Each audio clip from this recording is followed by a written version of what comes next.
Hello and welcome back everyone, we Weeb Online and today I want to start a new series, What If Fem Naruto was raised by Deadpool. If you enjoyed this video, please give it a big thumbs up, and to watch more videos like this, subscribe to my channel and turn that bell notification on so you never miss an upload. Now wasting no more time, let's begin.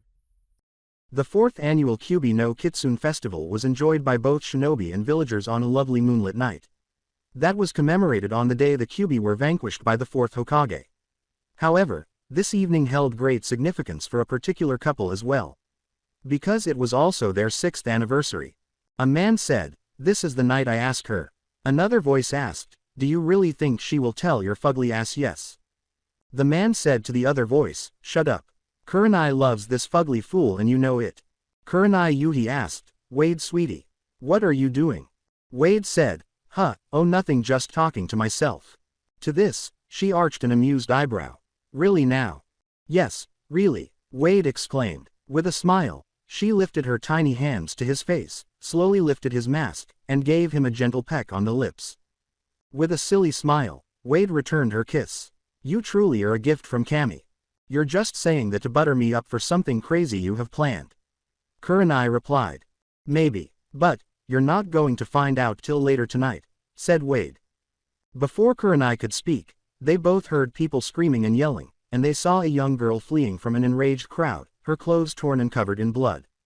Wade clenched his fists, took off his mask, ran to the little girl with blonde hair, and scooped her up into his arms.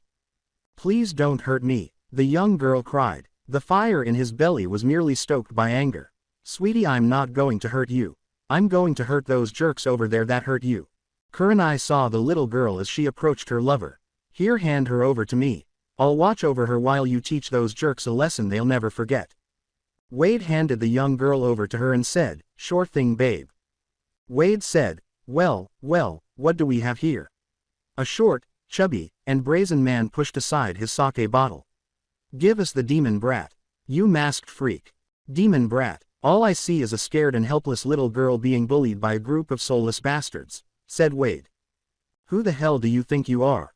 a taller, black-haired man asked. "Who, me? I'm your friendly neighborhood merc. Deadpool is the name and killing is the game," said Deadpool. Kurenai simply stood aside and held the young child while she gazed up at the woman with short, curly dark brown hair and blood-red eyes.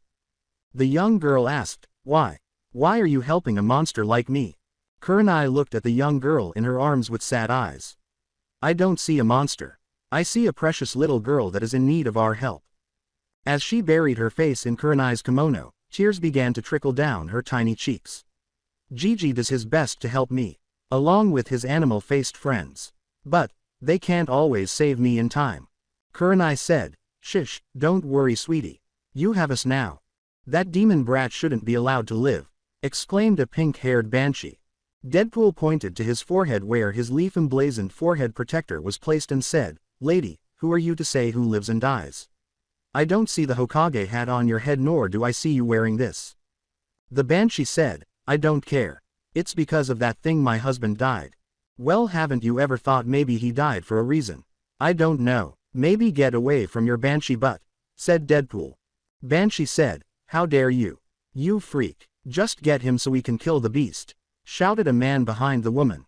Deadpool was rushed by the foolish mob, who believed they would win this fight 20-1. Deadpool simply grinned as he opened his beanbag shotgun and started shooting. He took great care to strike the banshee squarely in the eyes. People started to congregate to observe what was going on as soon as they heard the gunshots. They were all startled to hear a powerful, deep voice speaking from behind them. The man asked, "What is the meaning of this, Deadpool?"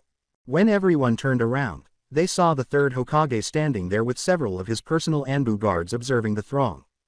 Deadpool swiftly replaced his single-barrel shotgun in the seal on his wristband after noticing who was there. "Hey, boss man, I see you came out to take in the sights and watch the fireworks show." "No, Deadpool, I was told a child was hurt and a masked nut job was shooting people in the streets in the middle of the festival." According to the third Hokage. Deadpool pointed to the child in Kurenai's arms and said, "Where?" "I don't see a nut.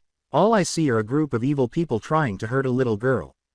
Sarutobi, the third Hokage, sighed deeply as he gazed at the young child.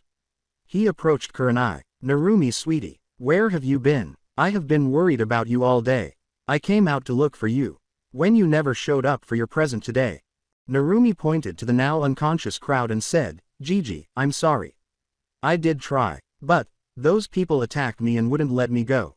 I'm sorry Narumi. I should have went and got you this morning from the orphanage and made sure you were safe. Sarutobi replied.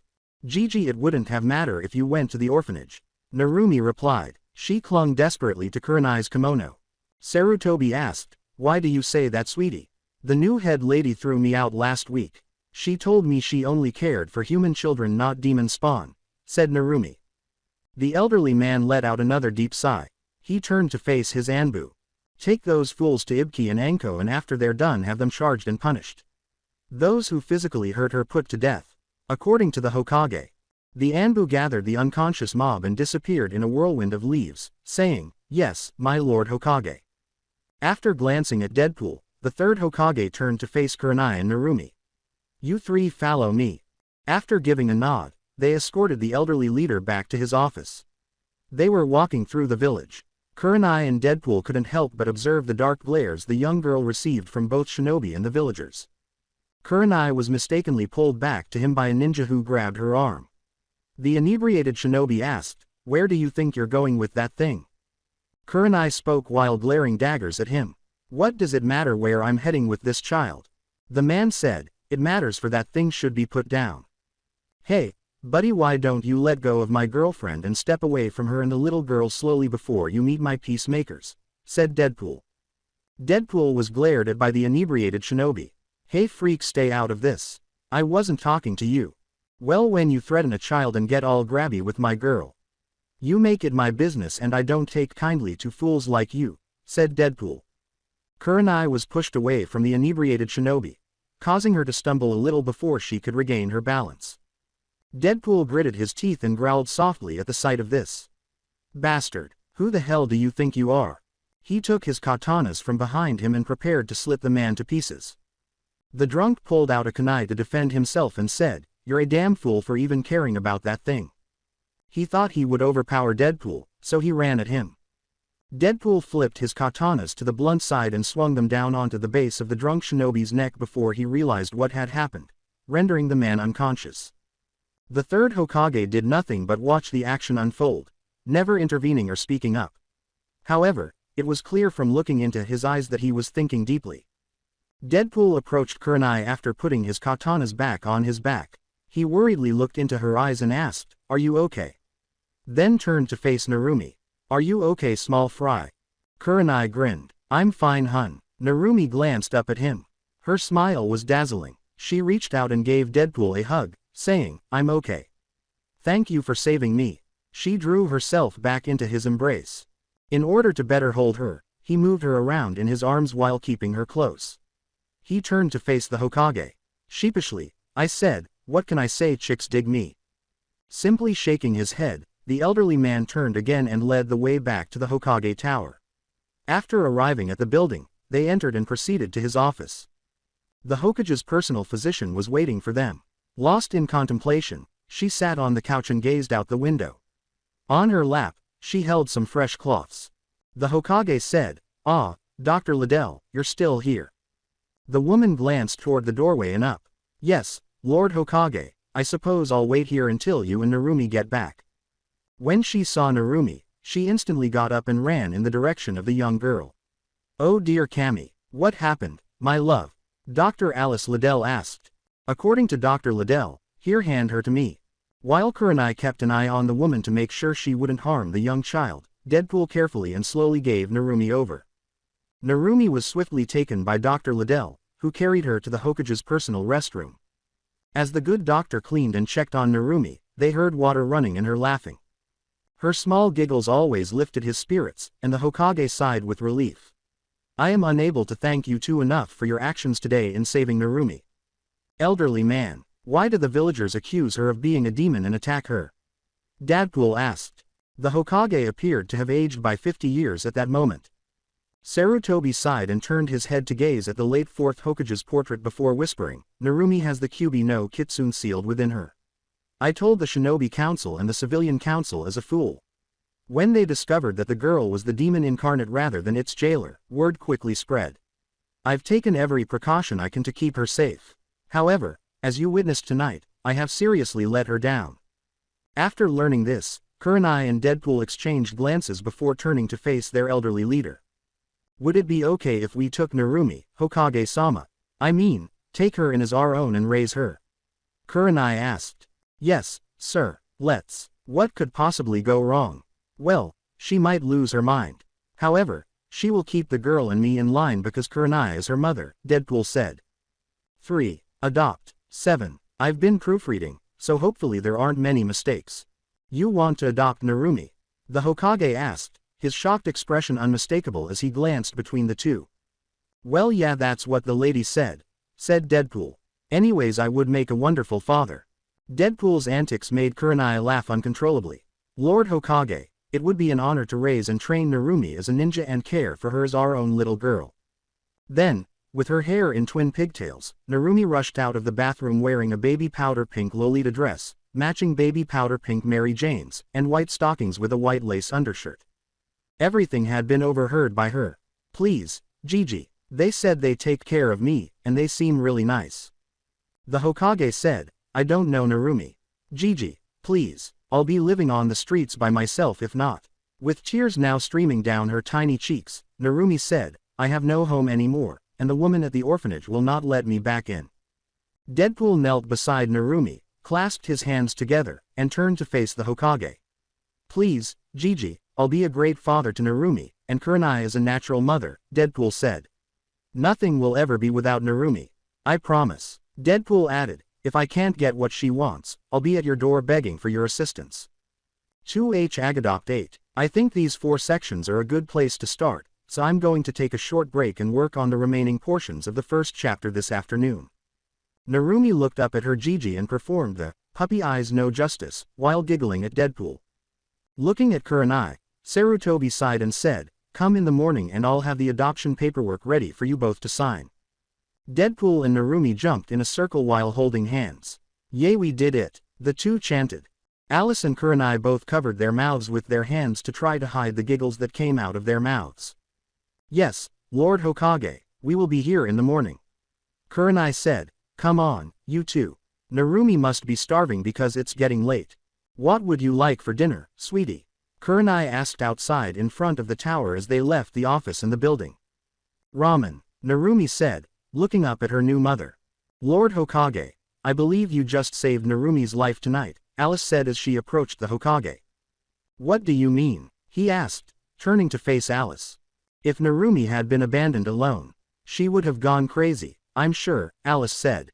Sarutobi's eyes were filled with shock. I never knew her mental state was that bad. It is. She will probably grow up to be a miniature version of Deadpool. However, I'm hoping the shinobi community could withstand Wade Wilson's second appearance. However, aside from that, now that she lives in a home that is caring and loving, I have no doubt that she will recover internally, Alice said. Deadpool said, all right, family to Ichiraku it is. Yay, I love their ramen and the old man is so kind to me. Narumi replied. Deadpool said, well sweetie, after tonight you'll have a loving family and home and don't have to worry about those jerks. Both of them grinned down at Narumi. After our meeting with the Hokage tomorrow, sweetie, Kurenai remarked, we'll have to go shopping and buy you everything you'll need.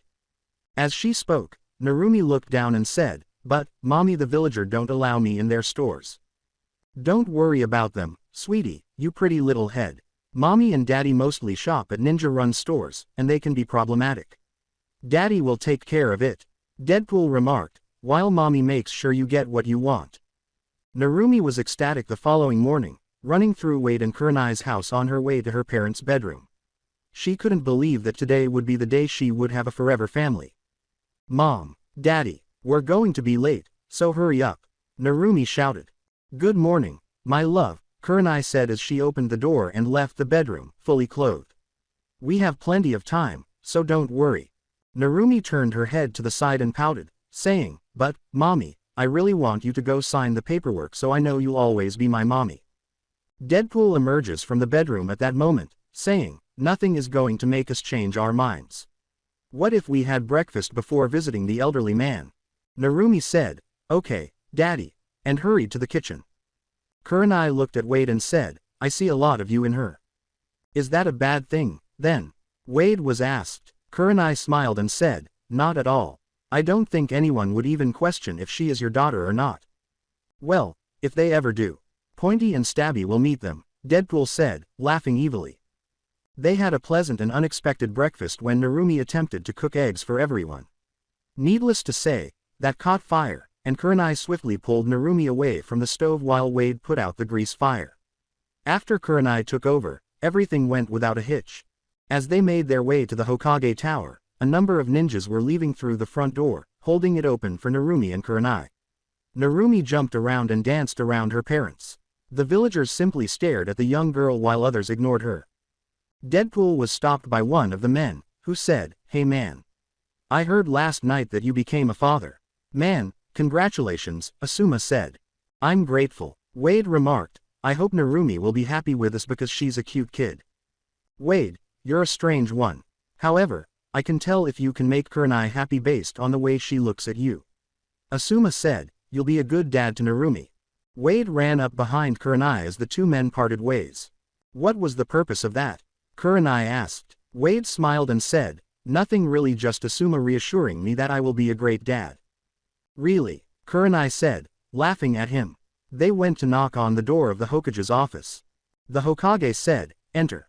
As they entered, Sarutobi grinned at the contented small family and noticed Narumi grinning broadly. "I've prepared everything for you two to sign. In addition, a number of things are given to Narumi once she is mature enough to receive them. But not very soon," the Hokage said. "All right, old man. Give me that pen," Deadpool said. Deadpool's antics were met with laughter from the third Hokage, who said, "I swear Kurenai, you will have 2 children to raise by the time you are done here. Lord Hokage, don't worry about me. Wade is already well trained, and once young Narumi settles into the daily routine, I'm confident." Kurenai said, "Everything will be fine." When Kurenai looked down at the pen, which felt a little heavier than usual, she noticed an engagement ring with a red and black diamond in the center, and the band itself was made of black gold. Deadpool giggled as he handed Kurenai the pen to sign the documents. Kurenai glanced up at Wade, who had lifted his mask slightly to reveal his mouth and a silly smile, before turning back to the ring and saying, "Yes, you big old fool. I'll wed you." "Good, I was a little nervous you would say no," said Wade.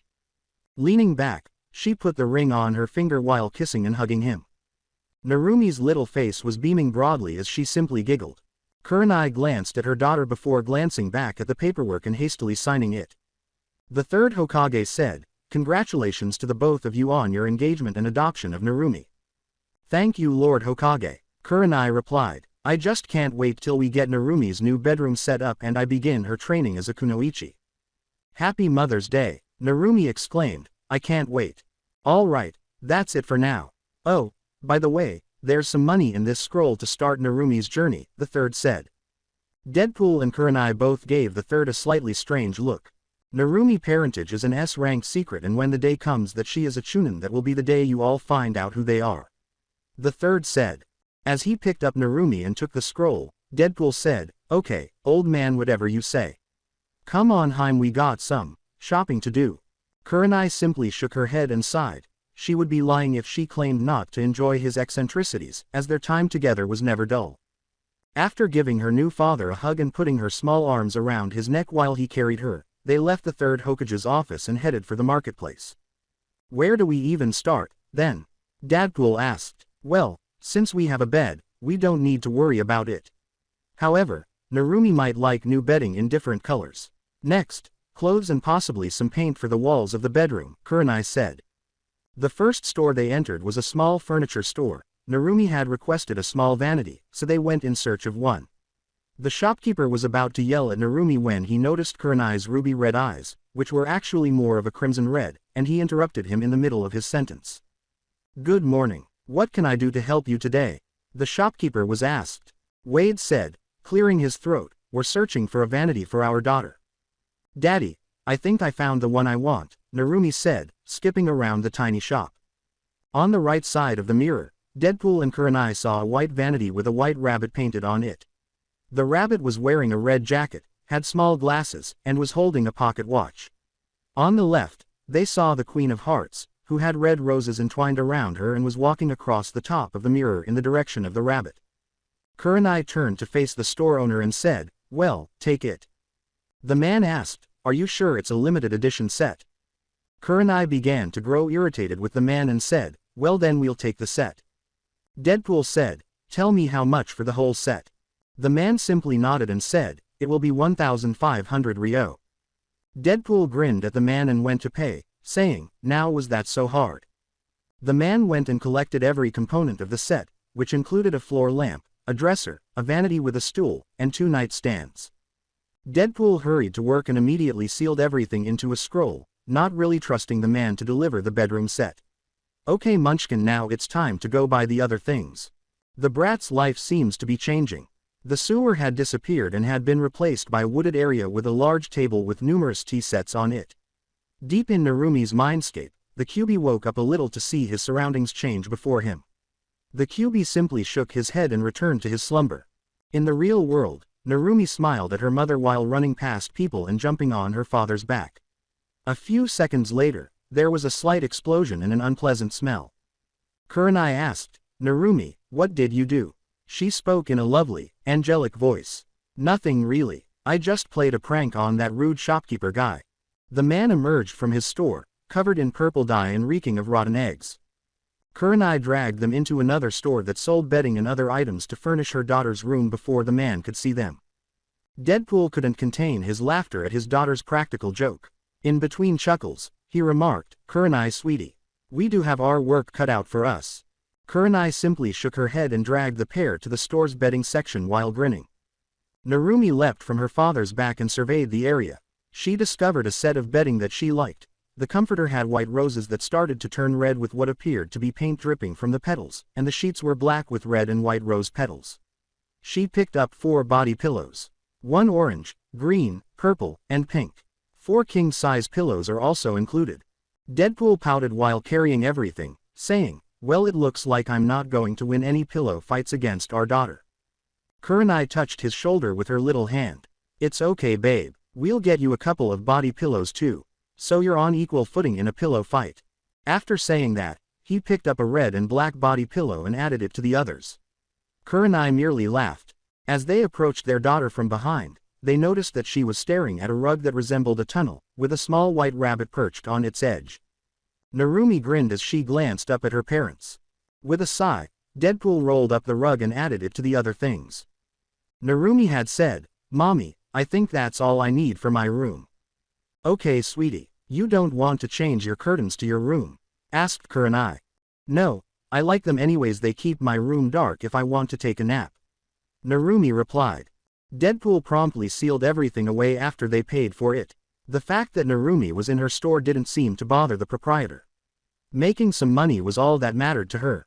As they exited the store, they noticed a young lady with purplish black hair dressed in a black mesh bodysuit, orange skirt, and tan trench coat. She said, "Kurenai Nisan. Arrow bonehead." Gazing up at the woman approaching them, Narumi burst out laughing.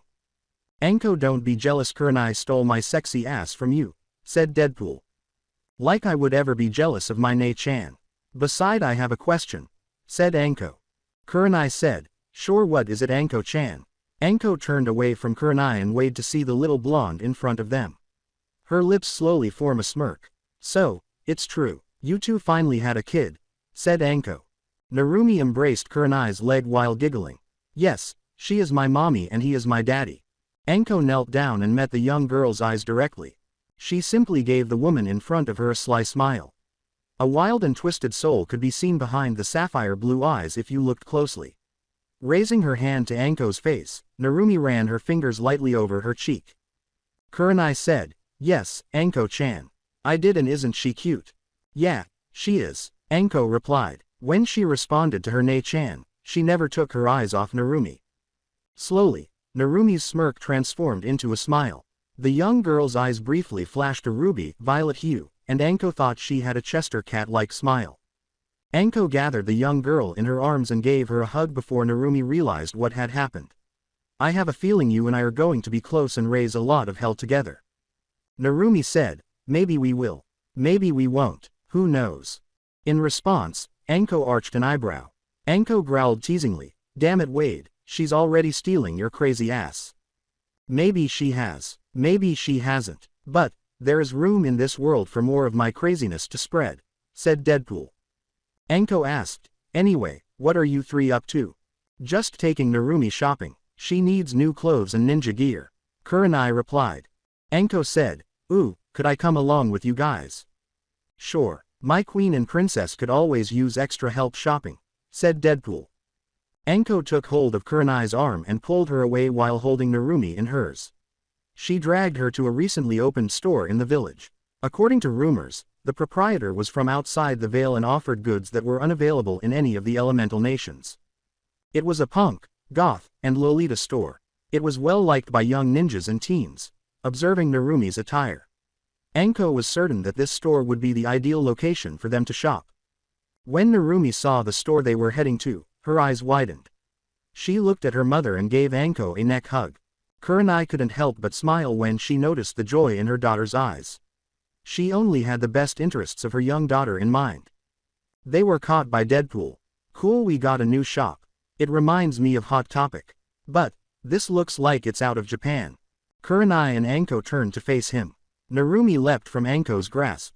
So, this place is really from where you come from? Asked Anko. Well, yeah, but, it has more of a Japanese look to it. Because there is a block or so in a town in Japan that the kids shop at and Lolita is one of the popular looks there, said Deadpool. Cool, Narumi exclaimed. She dashed into the store and started to look around. The woman behind the counter smiled as she glanced at the young child. The woman said, hey kid. Narumi turned to face the woman. Me. The woman said, yeah, you. What's your name? Narumi smiled as she spoke. My name is Narumi. What's yours? Well, it's nice to meet you Narumi. My name is Terrant Hightop, said Terrant. Gazing at Terrant's attire, Narumi grinned. A card with the numbers 10/6 printed on it protruded from her red top hat. Then a black skirt, black fishnet stockings, black leather knee-high boots, and a white button-up blouse with a red jacket over it. It's nice to meet you Terrant. Narumi is chatting away with the shopkeeper when the others enter. Narumi asked, Terrant, is it okay that I shop here? I don't see why not. You're a cute little Lolita goth in the making and I would be honored to help you with her style, replied Terrant. Deadpool pulled out a camera and took a few pictures, saying, ah, our little Lolita made a friend. Even one of them posing was given to him. Ah, wonderful memories. Deadpool looked around once he was satisfied with the photos he had taken. Terrant asked, so, Narumi, I take it that's your dad Deadpool. Deadpool spoke up as he peered around the corner. You know me. Well yeah, you made the news a few times tearing up New York City with Spider-Man, replied Terrant. Deadpool said, ah, I wonder how Spidey is doing. He returned to the front of the counter. Well last I heard before coming over here Spider-Man was facing some new guy named Deathshot. The guy is a carbon copy knockoff of you. Also he wears pirate boots, said Terrant. Deadpool glanced down at his boots and said, pirate boots. Damn DC, they should have realized Marvel did a better job basing me off that idiot. Terrant and Narumi exchanged glances before shrugging their shoulders. Deadpool had no idea that he would soon encounter his opposite. So, Deadpool, I hope you don't mind me asking. But, what brought you to the elemental nations? Replied Terrant. Not at all. Well, I heard my good old buddy Francis was here. So I had to come check it out. I was right. He was working with some snake freak named Orochimaru. But, sadly he got away. Two good things came of it thought. I met my beautiful fiancée and adorable little girl, said Deadpool. Man, that's cool. You found love and family here. Sucks that your buddy got away though, said Terrant. Deadpool dismissed the remark with a wave of his hand, saying, no worries. I'm sure I'll meet up with him again. So, Narumi, are you going to grow up to be a ninja mercenary like your parents? Asked Terrant. You bet. I want to show these villagers just how strong I will become and rock this world. Narumi replied. Good, just let me know when you become one. So I can customize your clothes with ninja armor, said Terrant. Anko asked, you do customized work? I sure do. I learned pretty quickly here that ninjas wear whatever they want and they need it to hold up in battle. So I began ordering the armor fabrics in all colors and began making copies of everything I sell here. For if you look to your left, everything is set up and made into a ninja standards, and to your left it's all civilian stuff, said Terrant. After hearing it, Anko squealed and started examining everything on the right side of the store. After talking with Tarrant and shopping for an hour, Anko, Kurenai, and Narumi had all purchased brand new outfits for themselves. Kurenai and Anko had changed into their new clothes before they left the store. Anko was dressed in a long black duster with silver buckets and a lace corset back. She wore a black skirt with black leggings that met the calf-high black boots with a thick heel about an inch high, and a sleeveless lace top with a purple corset over it underneath the duster. She accessorized her ensemble with a pair of elbow-length fingerless gloves with metal studs on the knuckles and a leather choker featuring the leaf symbol. Kurenai's appearance differed slightly from Anko's. Kurenai was wearing a red top with long sleeves that opened wide at the end and fabric cut out from the shoulders. She wore knee-high black boots with a 1.5-inch thick heel and a black skirt and red leggings. Similar to Anko, she was wearing black gloves that reached half of her forearm and red studs on her knuckles, as well as a black choker with the leaf symbol. Both of them had purchased brand new kunai pouches, which were strapped to both thighs and covered with black bandages. Anko and Kurenai removed their headbands and made belts out of them by tying them to their waists. Narumi even dressed differently. She was wearing a white rough petticoat and a baby blue Lolita dress, wearing matching baby blue Mary Janes and white stockings. She has baby blue hair extensions added to her twin pigtails. When they emerged, Deadpool was standing outside chatting with Asuma and Kakashi. As soon as the three men saw the woman and girl, they all stopped talking. "Damn, I'm going to have to fight off the guys and boys off you three," said Deadpool. Kakashi exclaimed, "Wow, Anko. You look hot." Asuma said, "Yeah, all three of you look really nice." A few whistles and cat calls came from behind the three men. Before anyone knew it, Deadpool had disappeared into a whirlwind of leaves, leaving only screams in his wake. He was back a few moments later. Asuma and Kakashi both had massive drops of perspiration behind their heads. Deadpool simply chuckled while wiping the blood off with a towel. Kurenai uttered, "Thank you boys." "Yeah, thank you. So, Kakashi, you going to take me out on a date now?" replied Anko. Narumi grinned at everyone while giggling. Kakashi was limited to a foolish nod of the head. Deadpool's hand on his shoulder startled him out of it. With a sadistic tone, Deadpool said, "Now remember Kakashi, I know where you live and where you work. If you do anything to hurt her, I will hunt you down and burn all your porn before your eyes." Kakashi nodded his head, and you could see that he was pale beneath his mask. "I promise Wade, I will treat Anko like a lady." Anko pouted and crossed her arms. "Damn it, Arrow Neeson, you know how to ruin a girl's fun." Kakashi saw the ring on Kurenai's left hand while he was in a state of terror. The sight of the engagement ring caused him to slowly raise his visible eyebrow. "You're getting married," Kakashi blurted. Everybody glanced at Kurenai and then back at Deadpool. Kurenai replied, "Yes, we are Kakashi." "Yup, I somehow got the hottie all the guys want to say yes," said Deadpool. Asuma's cigarette dropped from her mouth. "Wow, congratulations you two. I'm going to be Nei-chan's bridesmaid too," said Anko. Narumi said, "Mommy." Kurenai said, "Yes, sweetie. I'm hungry," Narumi said. Gazing at the sun, Kurenai realized that their morning had flown by, that lunch had already passed, and that she still had to do some grocery shopping for dinner that evening.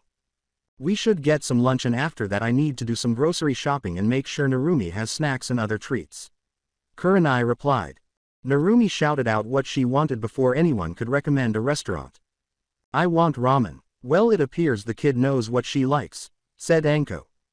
Sealing Anko's belongings in one scroll and placing the shopping bags in another. Taking his daughter, Deadpool laid her on his shoulders. "So I guess we are all heading to Ichiraku's, I take it." According to Narumi, yes, ramen is the food of Kami. When the group reached Ichiraku, they entered and took a seat. "Hi and welcome to Ichiraku Ramen Bar," the young girl behind the counter said. "Ayame-chan," Narumi said. Ayame said, "Narumi-chan. You look so cute." Narumi smiled at Ayame-chan, blushing. "Guess what, Ayame-chan?" Ayame-chan asked. "What, Narumi-chan?" Narumi stated, "I was adopted." A male voice spoke up behind Ayame, saying, "What? This is wonderful news, Narumi-chan." Narumi, beaming, nodded her head and giggled. Chuki asked, "I assume these two in the middle are your parents. When you can't look on the bright side, I will sit with you in the dark." Quote from Alice in Wonderland. It's been 3 amazing years since that fateful day when they first met. When Kurenai saw how well Narumi had adapted to genjutsu, he was both surprised and happy. She was convinced that her daughter was a gifted artist. However, Kurenai had also taken on a student for private instruction during that period. The poor girl couldn't go to the academy because she was too sick. Her parents thus went to the third Hokage and requested that he designate a teacher for their daughter. Many things had changed after Narumi's first year at the academy, and many were concerned that Deadpool was teaching part-time. Assassin 101 and a mercenary were his subjects. Narumi enjoyed her dad's class because she would receive practical instruction from him. Kurenai, however, was only concerned about her daughter. Other than being able to make friends and gaining a little more trust, the girl's mental state had never truly improved, which she carried out. After Hinata Hyuga saved Narumi's life, the two became best friends. Flashback without justice. Kurenai was pleased with Narumi's progress in the months since she started her genjutsu training. Kurenai said, "Sweetie, you're doing great." Narumi smiled and looked up at her mother, saying, "Thank you, Mommy." "Hey Mommy." Kurenai asked. "Yes, sweetie. Mommy, I have been working on my own original genjutsu and I want to show it to you." Narumi replied. "Really sweetie, I would love to see what you have come up with," said Kurenai.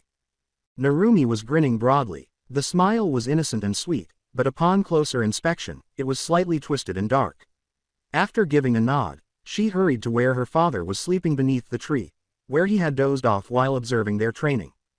"Daddy, wake up. Mommy wants to see the genjutsu I have made and you promised to help me when she was ready to see it," said Narumi.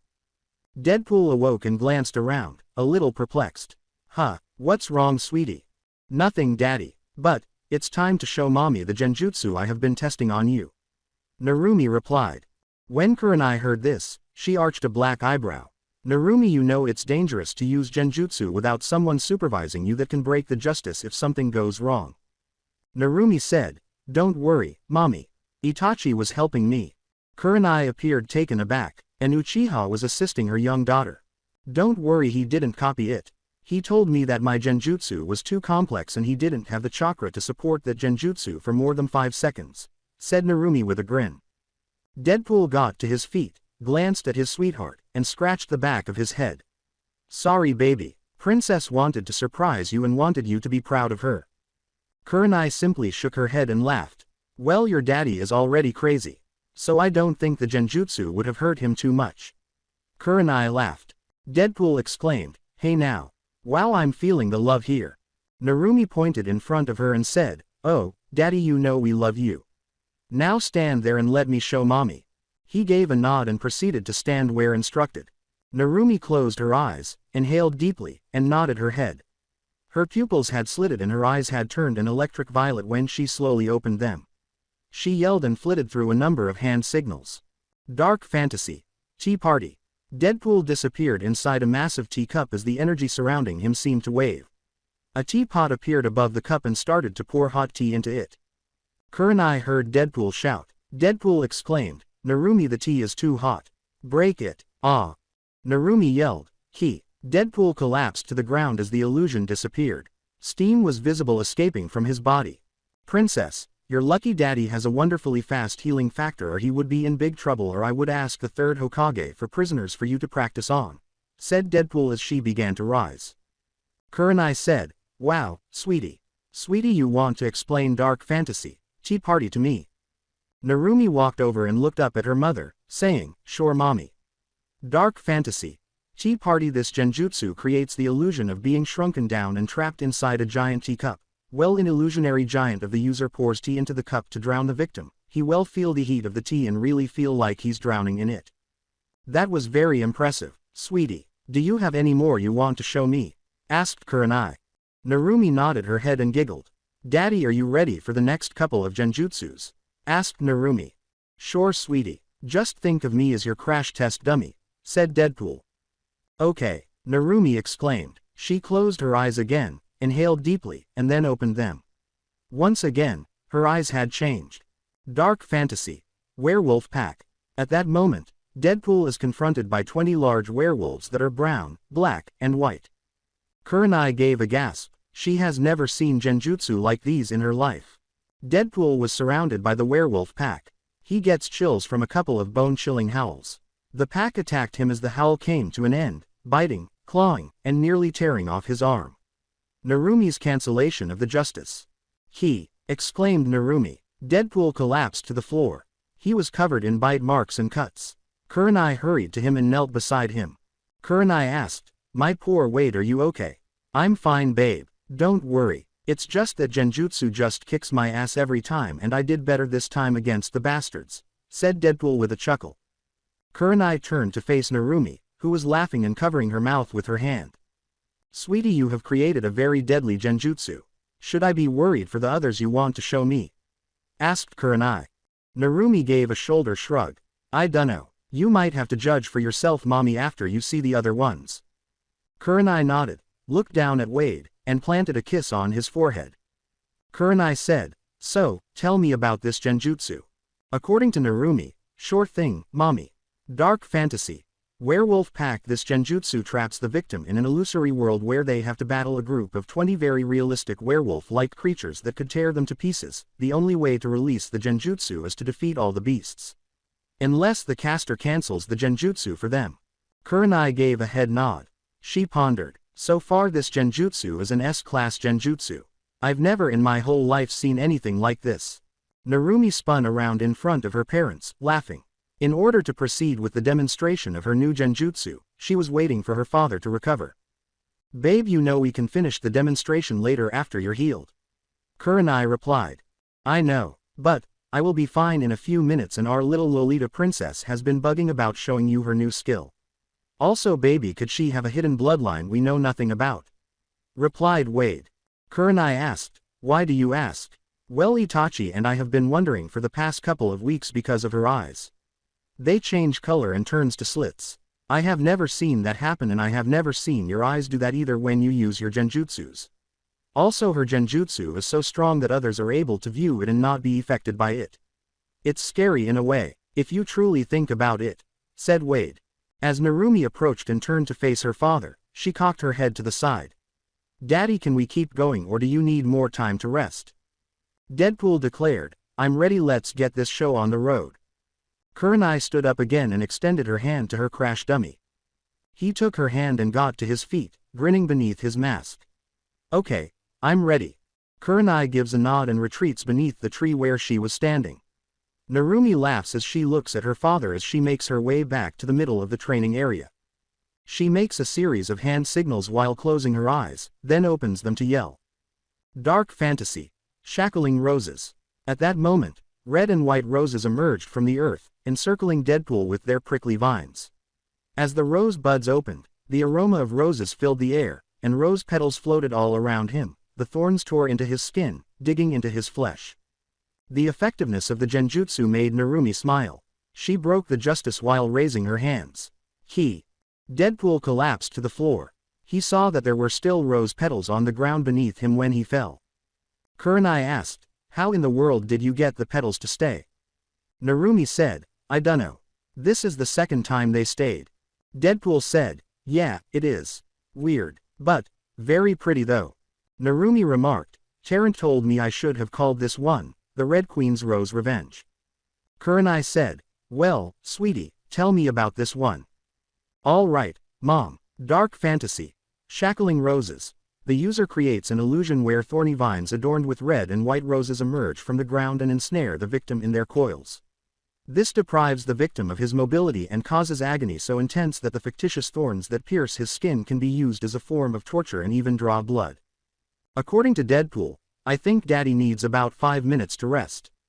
Narumi hurried to her hot pink Hello Kitty backpack, zipped it open, took out 3 water bottles and a bottle of soldier pills, and was running back to her father when she said, "Okay, Daddy." Her mother was examining him. She grinned and slid down beside them, saying, "Here, Daddy, a bottle water and soldier pills, and here, Mommy, some water."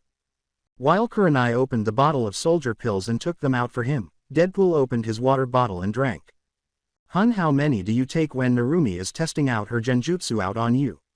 asked Kurenai. "The most so far is 2. We almost did 3 once, but Itachi took the bottle away from us and took me to the hospital," said Deadpool. "Oh dear, Kami," Kurenai exclaimed. Narumi cocked her head and gave her mother a strange look.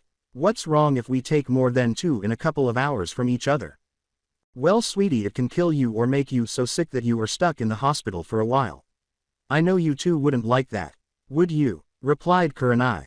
No, they both shook their heads. Good. Now be very careful with these, and by the way, Narumi, why do you have a bottle of these anyways? Replied Kurenai. Daddy gave me the bottle to hold. Because the first time I couldn't flip his body to get the bottle he had in his pouch under him. Narumi replied.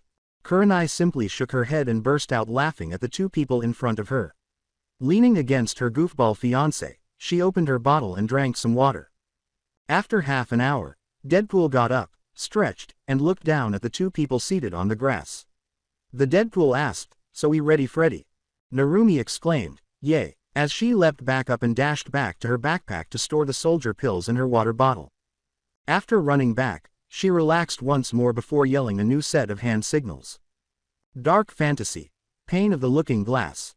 As they broke into pieces and fell to the ground, mirrors started to appear around Deadpool, sticking up at various angles. A silvery mist envelops him. Deadpool covers his mouth and nose with his hands while wearing a mask. Narumi broke the justice before he was seriously injured and nodded. Kurenai asked, "Narumi, what does this one do?" Narumi trailed off as she turned to face her father. "Well, mommy, this one is a little dangerous.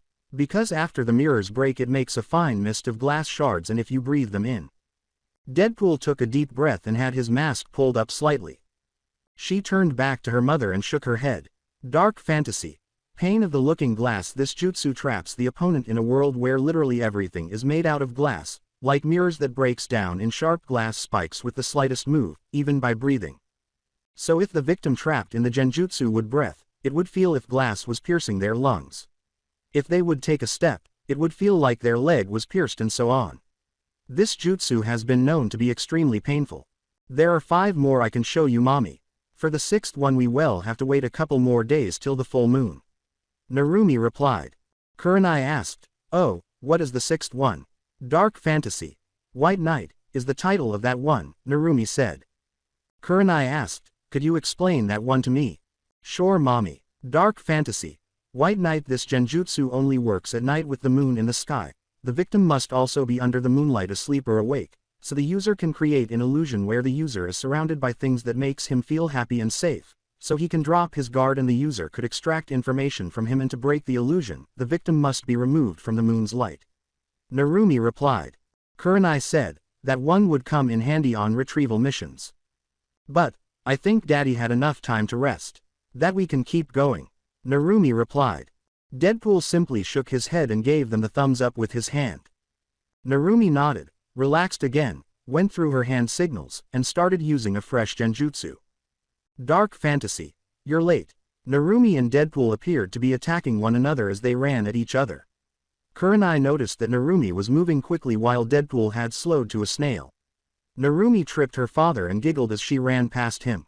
She broke the justice, and they watched in slow motion as he started to fall. Deadpool struck the floor with force. Narumi giggled as she stood behind him, her smile sweet and evil. Kurenai could just gape aimlessly. "How in the world did you do that?" "Easy. I'll explain." Dark Fantasy. You're late. A genjutsu that affects the victim's perception of time, slowing it down to a fraction of its normal pace. This allows the user to bypass their opponent's defenses and execute combinations of attacks and other feats that would otherwise be impossible. Before anyone could comment on this amazing genjutsu, Narumi relaxed, yelled, and weaved her hand signs once more while giggling. Dark Fantasy. Rose Dance. Blood-red rose petals dropped from the sky as she held her hands in the air. The rose petals swarmed around her father as she smirked and swung her arms to the left and right. The petals wrapped around him, slicing through his flesh and suit as she squeezed her left hand. The rose petals scattered as she opened her closed fist. The rose petals dropped to the floor as she slowly lowered her hands. Deadpool said, "I really hate it when you do that." Narumi laughed. "I'm sorry, Dad. I don't like chasing you all the time, so it's easier to surprise you with that one than to tell you." Deadpool simply shook his head and sighed. "That was beautiful," Kurenai said. "I'm grateful, Mom. This is still something I'm working on. I want to see if I can incorporate it into a battle dance," Narumi said. "That would make the genjutsu even more beautiful and deadly," Kurenai replied. Narumi raised her eyebrows. "This is how Dark Fantasy. Rose dance works. With a single eye contact it traps the target in a genjutsu world where red rose petals falls from the sky. The user then hardens and manipulates the petals so they swarm the victim and cuts into his flesh like 1,000 small knives, hurting like hell and even drawing some blood. She does, however, have a point. Kurenai remarked, it is preferable to surprise someone with that final genjutsu. Yes, I am aware. It still stinks, though. Deadpool pouted at himself and said, baby, I'm going to need a new outfit. With a laugh, Narumi fell to the ground and gazed up at the sky, saying, Daddy is going to be a little more annoyed with the last three. Blah, don't remind me, Deadpool said. Oh, how? Kurenai asked. Monsters, Narumi said. While complaining about the next two, Deadpool crossed his arms and said, yeah, but the third one you enjoy way too much. Narumi burst out laughing. Kurenai took a step back because she knew she was going to do something when she heard that laugh, and you don't want to be the target of her plans. With a sigh, Narumi leapt back up and said, are you ready, Daddy? Deadpool said, yes, crash test dummy daddy is ready. His words made Kurenai laugh uncontrollably. Narumi relaxed and went through the hand signals while standing motionless, glowing a gentle blue before yelling. Manticore. Dark fantasy. Before changing into a manticore, Narumi glowed a little brighter. She smiled and chased after her father for a few minutes before getting bored. The genjutsu was released by her, transforming back into her cute self. I understand why your father dislikes that one. What does it do, though? Kurenai asked. Dark fantasy. Manticore. With this genjutsu, the user appeared to turn herself into a giant manticore monster that devours the target like a mouse, pulling them into a world of darkness, said Narumi. Narumi laughed and said, I really like the next one for it takes Daddy passing out to break free from it. Hey, you didn't tell me how to defeat it the first 60 times, said Deadpool. But you told me not to, Daddy. You acted like a big baby after I got bored telling you nicely, Narumi said. Deadpool exposed his tongue at her while removing his mask. Narumi yelled and went through her hand signals while glaring at him. Dark fantasy. Attack of the dragon. A 15-foot dragon materialized in front of Deadpool, roaring and spewing flames from its mouth as it glanced down at the man in front of it, seemingly grinning. Crap, Deadpool yelled as he started to run. Actually, Daddy, Narumi shouted. Fortunately, she broke the justice while he was charging at her, and she glared at him while puffing up her cheeks. There was a drop of sweat on the side of Kurenai's head. Mommy, that was dark fantasy. Dragon assault, a genjutsu that conjures an illusionary dragon that attacks the user's enemy. The twist is the more they attack the monster the more real it becomes, feeding on the enemy's aggression. The only way to stop it is to not fight it. Narumi said, Daddy. Yes, dear. As Narumi performed the hand signals for her last genjutsu, she exclaimed, run. Giant stump. Dark fantasy. At that moment, Narumi, who was now more than 15 feet tall, trampled after Deadpool. Damn you, Dark Army 1 and Fallen. You guys had to use this justification against me, but why? Deadpool cried. Narumi laughed and shrank back to normal after breaking the justice. Daddy, you're weird. Kurenai approached her daughter and gave her a hug, saying, Genjustice, you did some incredible things. She gave Narumi a cheek kiss and said, I'm proud of you. In Dark Fantasy, Giant Stump, the player makes it appear as though her body has grown to enormous proportions, capable of crushing the enemy beneath her foot and forcing them to flee. I think it's one of my favorite genjutsus. It doesn't appeal to Daddy, Narumi said, because I only use it when he irritates me. You two, hurry up. Let's head home and prepare dinner. We have a busy day tomorrow, and it's getting late, Kurenai said. Narumi said, okay mommy. Baby, what's for supper? Deadpool asked as he went to fetch Narumi's backpack, took out another bottle of water, opened it, and drank it. Patties and steak, Kurenai added, along with a salad. As they made their way back to the village, Deadpool put his arm around Kurenai and kissed Narumi on the cheek, saying, sounds good babe. They noticed a large crowd of people gathered in the village's main streets, which seemed to be a display of pride, with a number of Kumo ninjas at its core.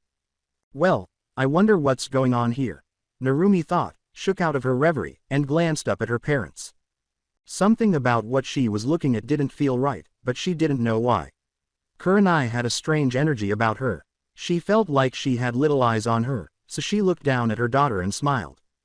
Narumi simply grinned, relaxed further in her mother's arms, and observed.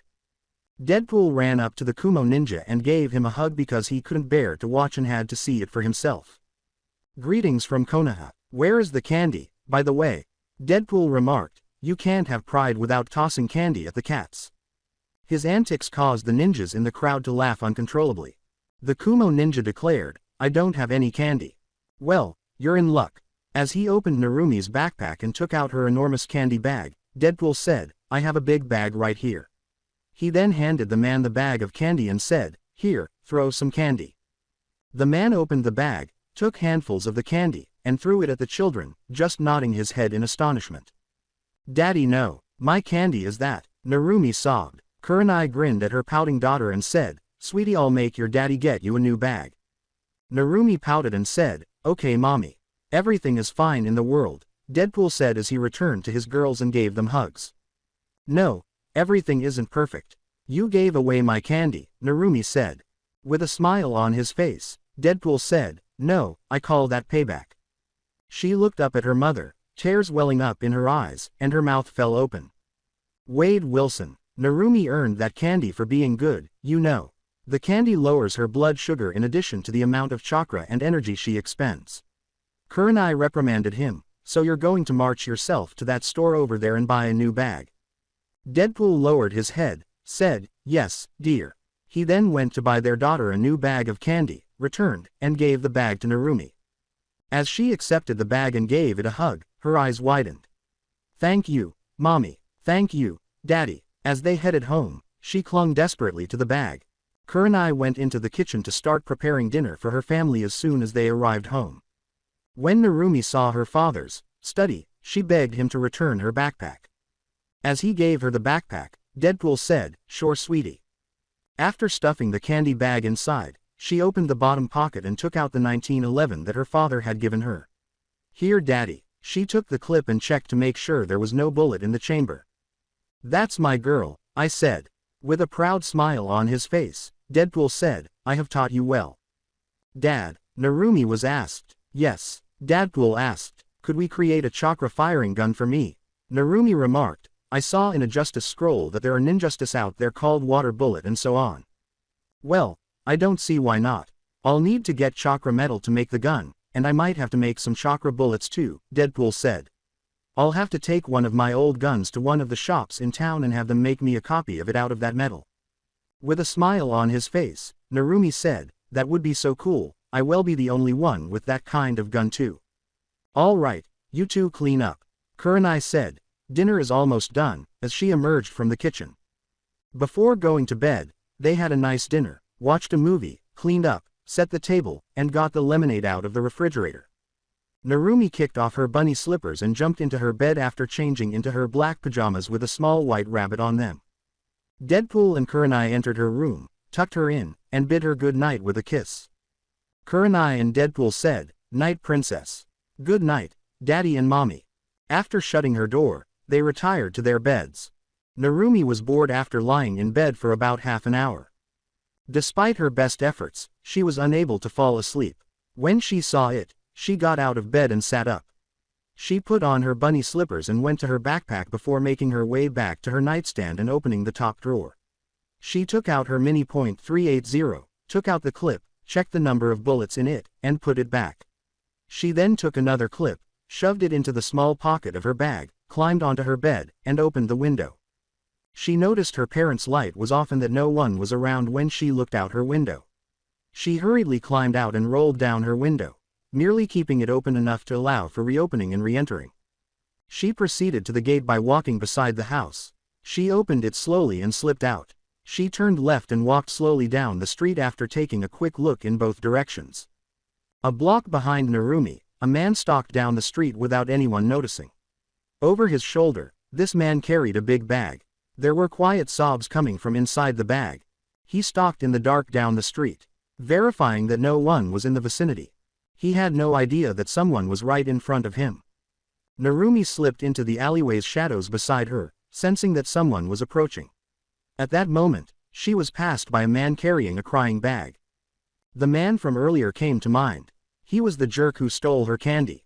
She wanted retribution. It makes no difference if she got a new bag. She was about to leap out at him. From the bag, She heard a quiet voice. Help me please. She slipped out of the alleyway as her eyes widened. Hey, Narumi exclaimed. The man turned around and became rigid. He grinned when he realized it was only a child. The man said, Buzz off kid. I'm busy. I don't give a damn if you're busy.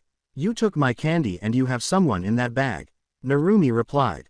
The man saw her more clearly. You're that freak Deadpool's kid. You know what? Get over here. Narumi said, I'm not letting you kidnap me. He went after Narumi, dropping the bag he was carrying on his shoulder. Narumi yelled and went through a number of hand signals while glaring at him. Dark fantasy. Werewolf pack. His eyes widened at that moment as the pack of werewolves surrounded him. Taking a chance, Narumi ran to the bag and used the kunai she had taken from her backpack to cut it open. A young girl with white eyes and midnight blue-black hair was inside the bag. Narumi said, It's okay. You're safe. Screams from behind the two girls could be heard. An Anbu and a man who was frantically running through the streets noticed this. The young girl became frightened upon seeing the werewolves. When Narumi saw this, she drew the girl near to her. Shish, don't look. The girl held on to her and nodded her head. The werewolves had just finished killing the man and were starting to disappear when the panicked man and Anbu appeared. The gore and horror in front of them stunned both men as they stood there. Until the two young girls appeared. Hinata, the man exclaimed. The young girl looked up and saw her father. She sobbed, Daddy. He sprinted to her, grabbed her, and gave her a strong hug. My dear girl, are you okay? Yes, Daddy, I'm fine. Narumi Uzumaki Wilson saved my life from that evil man. Hinata replied. The young blonde girl in front of him caught his attention. Thank you, Narumi, for saving my daughter's life. Narumi simply smiled and laughed. You're welcome. The Anbu said, Hyuga-sama, Narumi. Narumi said, Inu. Inu asked, Narumi-chan, what was that we just saw? She smiled even wider. That was my new genjustice. After exchanging glances, both men turned back to the girl. Inu asked, Who taught you that genjustice, Narumi? No one. But, I did develop it with my daddy's help. It is one of the few he doesn't like. Narumi replied. The Hyuga in front of her asked, Narumi. Who is your father? My daddy is Deadpool or Wade Wilson. Whichever one people likes to call him. Narumi replied. The third Hokage showed up at that moment. What has happened here? Everybody looked at him. Gigi, Narumi exclaimed. The third person asked, Narumi-chan. What are you doing here? As if it were unimportant, Narumi said, going for a walk and saving a little girl from being kidnapped. Inu, go get her parents and tell them to be in my office in the next few minutes. Said the third Hokage. As he disappeared into a whirlwind of leaves, Inu said, Hi, Lord Hokage. Narumi's eyes widened. Gigi, I want to learn how to do that. Hiyashi, what happened? Inquired the third Hokage. The Kumo ninja broke into my home and took my daughter while killing two guards at the front gate. I was having trouble sleeping as I went to check on my daughters. That's when I saw that Hinata was gone. I searched my home and found the two dead guards and I called for others to aid me in the search. Then I came to find that Narumi saved my daughter. But, she used a genjustice I've never seen before in all my years of life. Hiyashi said as he gestured with his free hand toward the body that was shredded. The third Hokage said, Hiyashi, come to my office after you've taken Hinata home. The man disappeared in a whirl of leaves after nodding. They disappeared after Sarutobi approached Narumi and put a hand on her shoulder. Sarutobi reappeared in his office, sighed, and turned to face the young girl. After opening her backpack, Narumi took out two suckers. She gave her Gigi the blue one. Here, Gigi. This will help with the shock. I also gave one to Hinata. As everyone gathered in his office, Sarutobi grinned, took the suckers, unwrapped them, and put them in his mouth. Kurenai exclaimed, Narumi, as she rushed to her daughter and collapsed to her knees. The young girl with the blonde hair was drawn into her arms and held for a minute. Baby girl, what were you thinking taking on a Jonin like that? He had Hinata in a bag and he wanted to kidnap me too, said Narumi. He what? Kurenai exclaimed. Well, he asked me who my daddy was. Because he remembered me from earlier today. So I told him and he wanted to take me too. So I used my genjustice on him. Narumi replied. Deadpool asked, Princess, which one did you use? Narumi said, Dark fantasy, werewolf pack. Deadpool shook his head and remarked, that poor bastard didn't know what hit him. Hiyashi asked, You know that attack she used? Deadpool said. Well, yeah. I'm her crash test dummy. Everyone except Kurenai and Narumi had drops of sweat on their foreheads. You allow her to test deadly genjustice on you? Asked Inu. Well yeah, I can't be killed and that damn pack gutted me several times already. Poor Itachi puked every time and dragged my ass to the hospital, said Deadpool. You're crazy, Inu said. Deadpool said, well yeah, I already know that. It's like you never picked up one of my comic books before. Inu gave him a perplexed look. At that moment, another ninja from the Kumo stormed the office. The Kumo ninja asked, what in the hell happened to my teammate? I gutted and shredded his ass for kidnapping a little girl and trying to kidnap me, said Narumi. The young girl in the room caught everyone's attention. The Kumo ninja questioned, how the hell could a child kill a Jonin from Kumo? Narumi said, easy, I'll show you. Everyone please stand behind me. Kurenai said, you should do as she tells you. My poor Wade was the chew toy when I witnessed the full impact of this attack earlier. The Kumo ninja stood in front of the young girl with his arms crossed, and without another word, everyone moved to support her. She weaves the proper signs with chakra coursing through her hands. Dark fantasy, werewolf pack. Narumi shouted. 20 werewolves materialized in front of the man, howling and growling as they advanced on him.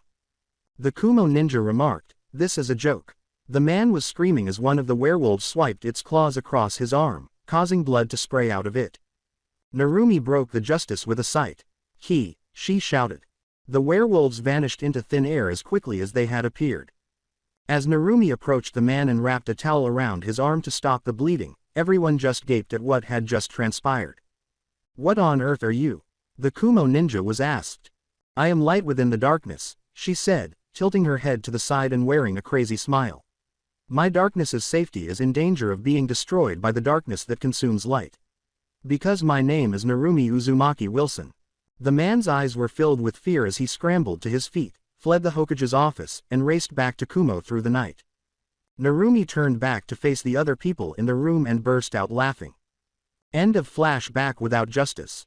The two glues have been stuck to each other's sides ever since that evening. Despite this, the Hyuga family's elders were not happy about it. They were rendered helpless because Hiyashi had had enough of their nonsense and had clearly demonstrated to them that he was the leader of the clan and that their only purpose was to counsel him and assist with the family. On the morning of Narumi's 8th birthday, she was up early assisting her mother in preparing breakfast for the two of them.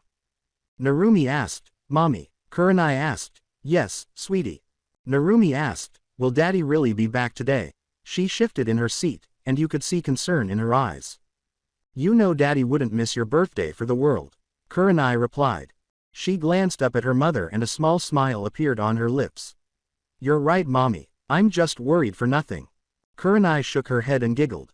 She put a stack of chocolate chip pancakes, a slice of ham, and 2 sunny-side-up eggs on Narumi's plate. She approached the table Narumi was seated at. Here's your breakfast, sweetie. Narumi said, Thank you, Mommy. I already served your coffee. Kurenai said, Oh, thank you, sweetie. Narumi ate her breakfast while grinning. She peered out the window beside her and at the front door while kicking her feet beneath the table. Mommy, when will everyone be showing up? Oh, about 2 p.m. I figured that time would be a good time for everyone to get here and it gives your daddy time to move his butt to get here. Kurenai replied. Okay, would it be okay if I go for a walk after I eat, Mommy? Asked Narumi. Kurenai turned to face her daughter, and a melancholy smile appeared on her lips. Sure, sweetie, but make sure to take your backpack. Narumi said, Thank you, Mommy. After finishing her meal in silence, she leapt from her chair, gave her mother a hug, kissed her on the cheek, and hurried to her room. After grabbing her Hello Kitty backpack, she proceeded to her father's study and approached the pink gun case where her father kept her firearms. She opened the case to reveal her pink and silver 1911, which had blue butterflies engraved on the side. 3 clips were placed next to it. She took them, inserted a clip into the gun, and placed it in her bag with the clips after making sure the safety was on. Narumi was on her way to Terrence's shop, walking down the dirt road. You could see the long wire from her baby blue headphones hanging from her wrist as she danced down the street with her MP3 player in a special pocket in her silver fingerless gloves. Under her dress, she wore long sleeves of black mesh armor and long black mesh armor legging stockings. Her gloves matched her silver Lolita ruffled dress and silver Mary Janes. Her long, bright blonde pigtail hair is wrapped around her with silver hair extensions as she spins. She was having fun and giggling. The irritated tune she was enjoying was audible. Lincoln Park in the end. Tarrant laughed. Hey Kit. Gazing up at her friend, Narumi smiled broadly. Hey Tar. The music continued to play as Narumi slipped her headphones down to her neck. Her large puppy eyes were fixed on Tarrant as she asked, so are my new mesh armor ready? Ah, you're just too cute. Yes, the white and silver set are ready. Also your new longer color extensions are here, but the makers told me they can't do anything past 5 feet, unless you want the fake hair ones, said Tarrant. No way, I don't like the feeling of those things in my hair. You saw how I freaked out the last time they got stuck in a door. Narumi replied. I'll see you at 2. Narumi said as the two girls simply laughed and she gathered her belongings. Tarrant said, sure thing Kit. I wouldn't miss it for the world. After they said their goodbyes, Narumi put her headphones back on and resumed her singing and dancing while she was leaving the store and reflecting. I wonder if I could get Rose Dance to work this way. Narumi bumps into a girl sitting in a clearing overlooking the village and the Hokage Tower while she is distracted and not paying attention to her surroundings. Narumi landed on her butt after falling to the ground. Ouch, what did I hit? Glaring at Narumi, she turned to see a girl on the ground with a knocked-over stool. Be careful where you go, brat. The girl exclaimed. Narumi said, I'm sorry, but you're a jerk. How dare you? I'm a clan heiress and you have to address me with respect. The girl replied. I shall not show you respect, for respect is earned and never given to a spoiled princess such as yourself. Narumi replied. She snarled and got to her feet. The Kurama heiress declared, you Lolita freak. I am of the Kurama clan. She spoke with a tilted head and a perplexed expression. Of the Hu clan, you could see the amusement from making fun of the girl if you looked closely into Narumi's eyes. Yakumo said, I am Yakumo Kurama. I am Narumi Uzumaki Wilson. The daughter of Deadpool aka Wade Wilson and Kurenai Yuri, said Narumi. How in the world are you my sensei's daughter?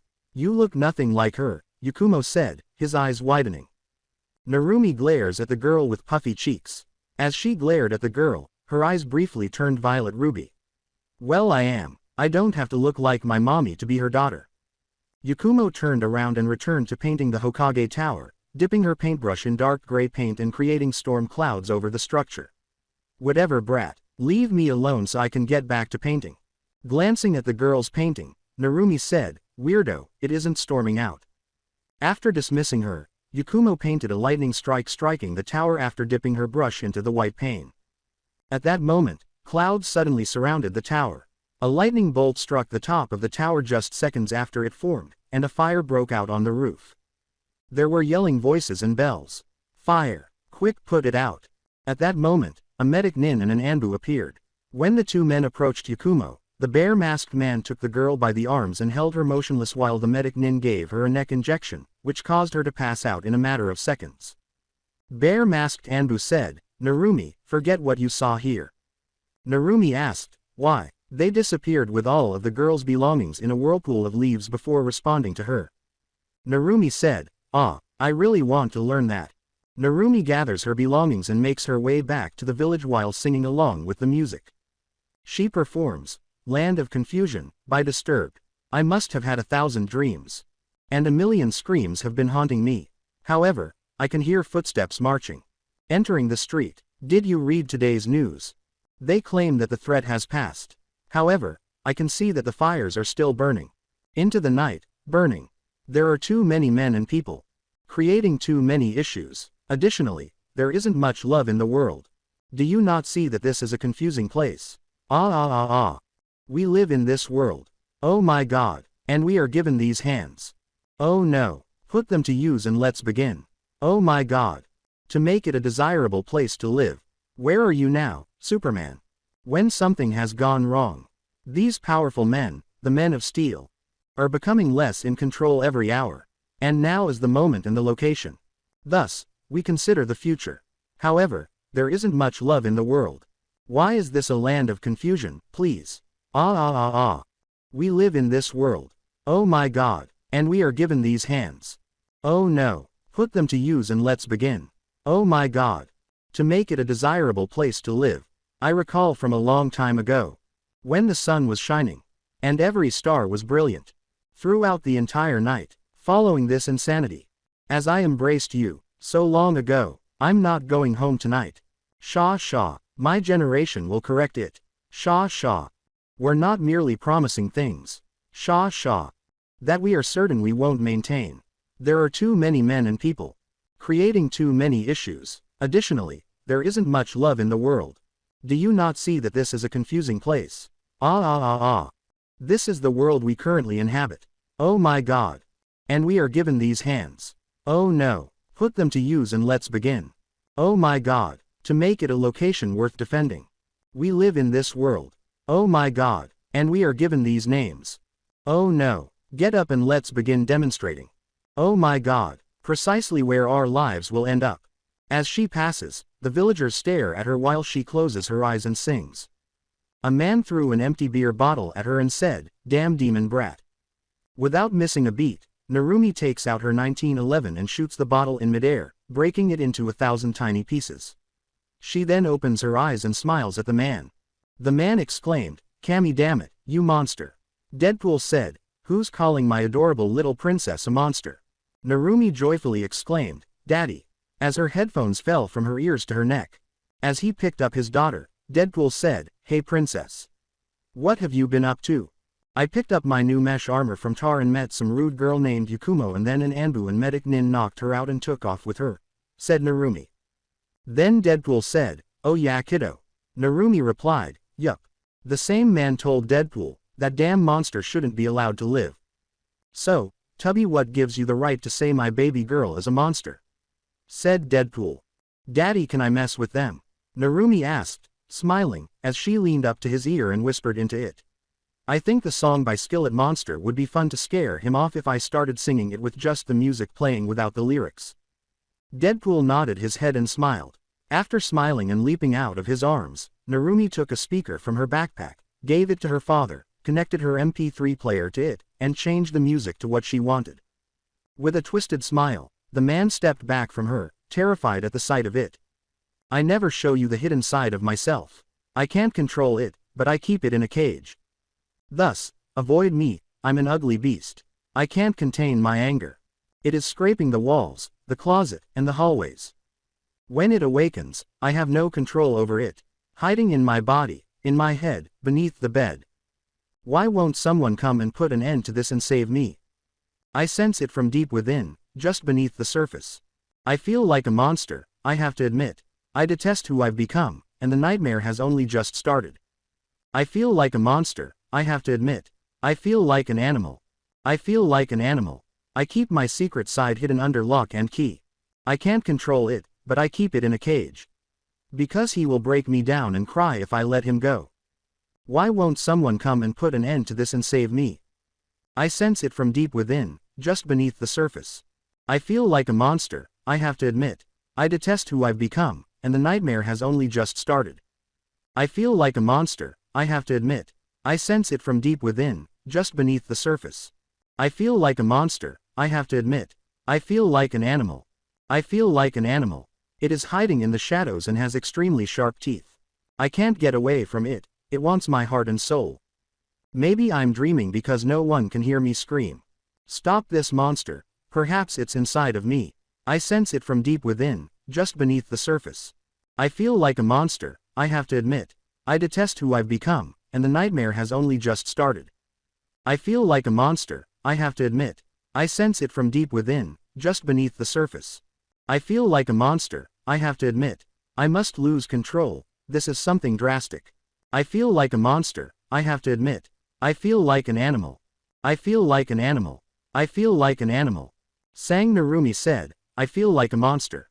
The man screamed in horror, fell to his ass, and peed his pants. "The demon brat knows she's the monster," exclaimed a woman behind him, gasping. When the music ended, Deadpool simply shrugged his shoulders while Narumi turned to face her father in confusion. Deadpool remarked, "I have no clue what she's saying, princess. Daddy, these people call me insane and twisted and they are talking crazy." Narumi replied. At that moment, Kurenai and the third Hokage materialized behind Deadpool. The third Hokage asked, "What is going on here?" Narumi looked back to see the Hokage and her mother. Narumi exclaimed, Gigi, I was playing around with these crazy people. Kurenai raised an eyebrow as he glanced from Deadpool to Narumi. Kurenai was asked, what did you do? Narumi smiled at her mother and said, I sang Skillet's monster to scare that guy there who threw an empty beer bottle at me. Then that crazy lady there next to him started screaming about I know I'm a monster and whatever. The third sighed and shook his head, and Kurenai turned to face the people behind her daughter. They call me insane Gigi, I think you need to have them sent to the hospital to have their heads checked. Narumi replied. As he shut off the MP3 player and stored it away, Deadpool laughed. Gigi, what do you do to them when they call me demon or QB brat? Asked Narumi naively as he approached the Hokage. The elderly leader glared at the fools on the ground in front of him as two Anbu showed up and swept them away. The Hokage sighed deeply and said, Narumi, come with me to the office. He thought to himself, I guess the time has come to tell her about the QB sealed in her stomach, damn fools just couldn't leave well enough alone. As they made their way back to the Hokage tower, Hiruzen thought. Narumi looked up at her Gigi with big puppy eyes and said, Gigi, I really want to learn that leaf vanishing justice. He simply chuckled and said, I'm sure you'll learn it here soon. Your promise? Narumi inquired. He simply nodded his head and continued to laugh. They soon reached the tower and proceeded to his office, where the third took his place behind the massive pile of documents in front of them. Gigi, it seems every year your paperwork stack grows bigger. Narumi replied. He sighed and said, that it does Narumi, that it does. Sarutobi asked Narumi, Narumi-chan, why did you pick that song? As everyone sat down. She responded to him with a smile, saying, because it's one of my favorites and it felt like the right song to mess with that jerk's head. Narumi, do you know what today is? He asked, shaking his head at that response before turning to face the window. Narumi yelled that last line while crying and staring at her Gigi. Yes, it's my birthday as well as that stupid QB festival. You know Gigi, I really hate that festival, because as far as I can remember those fools out there have chased after me calling me horrible names and took pleasure in hurting me, but why? With a sorrowful sigh, Sarutobi got back up and moved toward the wall containing the picture of the fourth. He put the picture down and covered the area with his hand. Then, he heard a click and noticed a small safe door appear. He opened it and took out multiple scrolls, then he turned around and went back to his desk, setting the scrolls down in front of Narumi and her parents. Sarutobi told the young girl, Narumi, I think it's time to tell a secret I have been hiding from you for a while. What do you mean, Gigi? She asked, tilting her head and staring at him bewildered. He sighed deeply as he glanced from Kurenai and Deadpool to Narumi, who had wonder in her vivid blue eyes. My sweet girl, I am sorry for everything that has ever happened to you. Narumi said, Gigi, it's okay, I don't blame you. She understood, but she didn't see Gigi's point of view. As he continued, the third's expression became even more dejected. Narumi-chan, the day you were born was the same day the Kyuubi no Kitsune attacked the village and the fourth went into battle to protect the village. That's what those morons believe, but it was to protect you and your mother, for your mother, Kushina Uzumaki, was the former holder of the Kyuubi no Kitsune and somehow during childbirth the fox got free and attacked the village, but I don't really know much on how it happened. Sarutobi replied. Narumi's eyes widened, and she stared into his dark eyes, searching for any hint of deception in his words, but she could see that he was telling the truth. If what you're telling me is the truth, the fourth was fighting hard to protect me and my mother, those it mean he was my father? Asked Narumi with hope.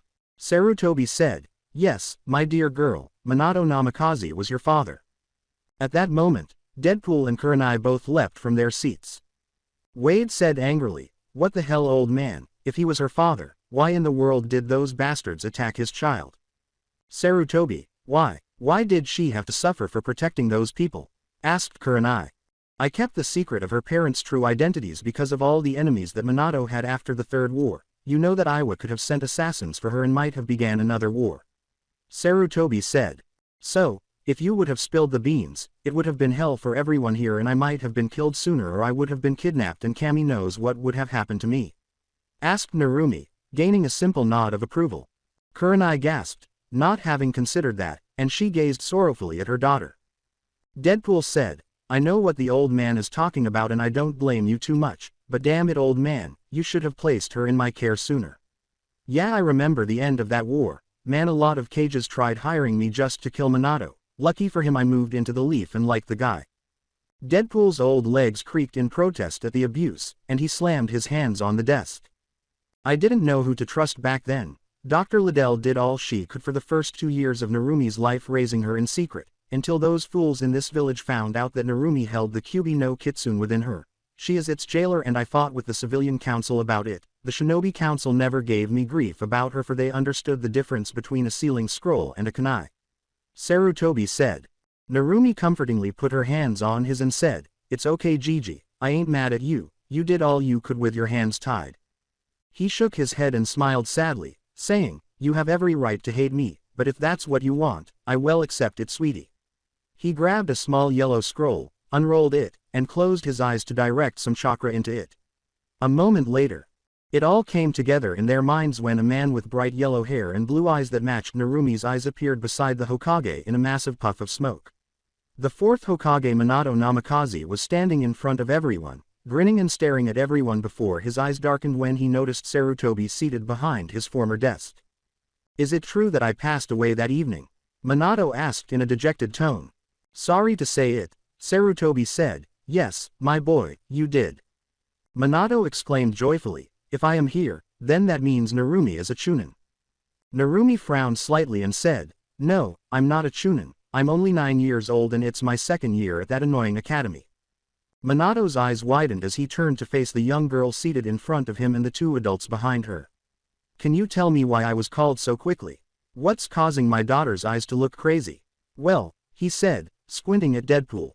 Deadpool pointed the finger at Hiruzen and said, "Hey, now don't blame me, it's the old man's fault." Sarutobi gave a heavy sign and walked away. "It is my fault. I faulted you. They do not see your daughter as a prison, they see her as the Kyuubi, and they have been attacking her and beating her, until her 5th birthday when Kurenai Yuhi and Deadpool adopted her against the civilian council wishes."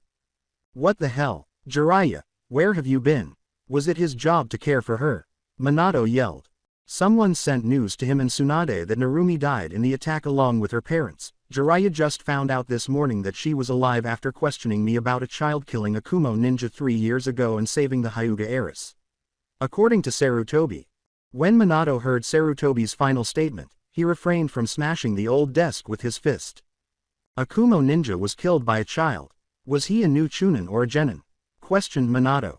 Narumi puffed up her cheeks in frustration, saying, "No, Dad, he was a seasoned jonin from the Third War."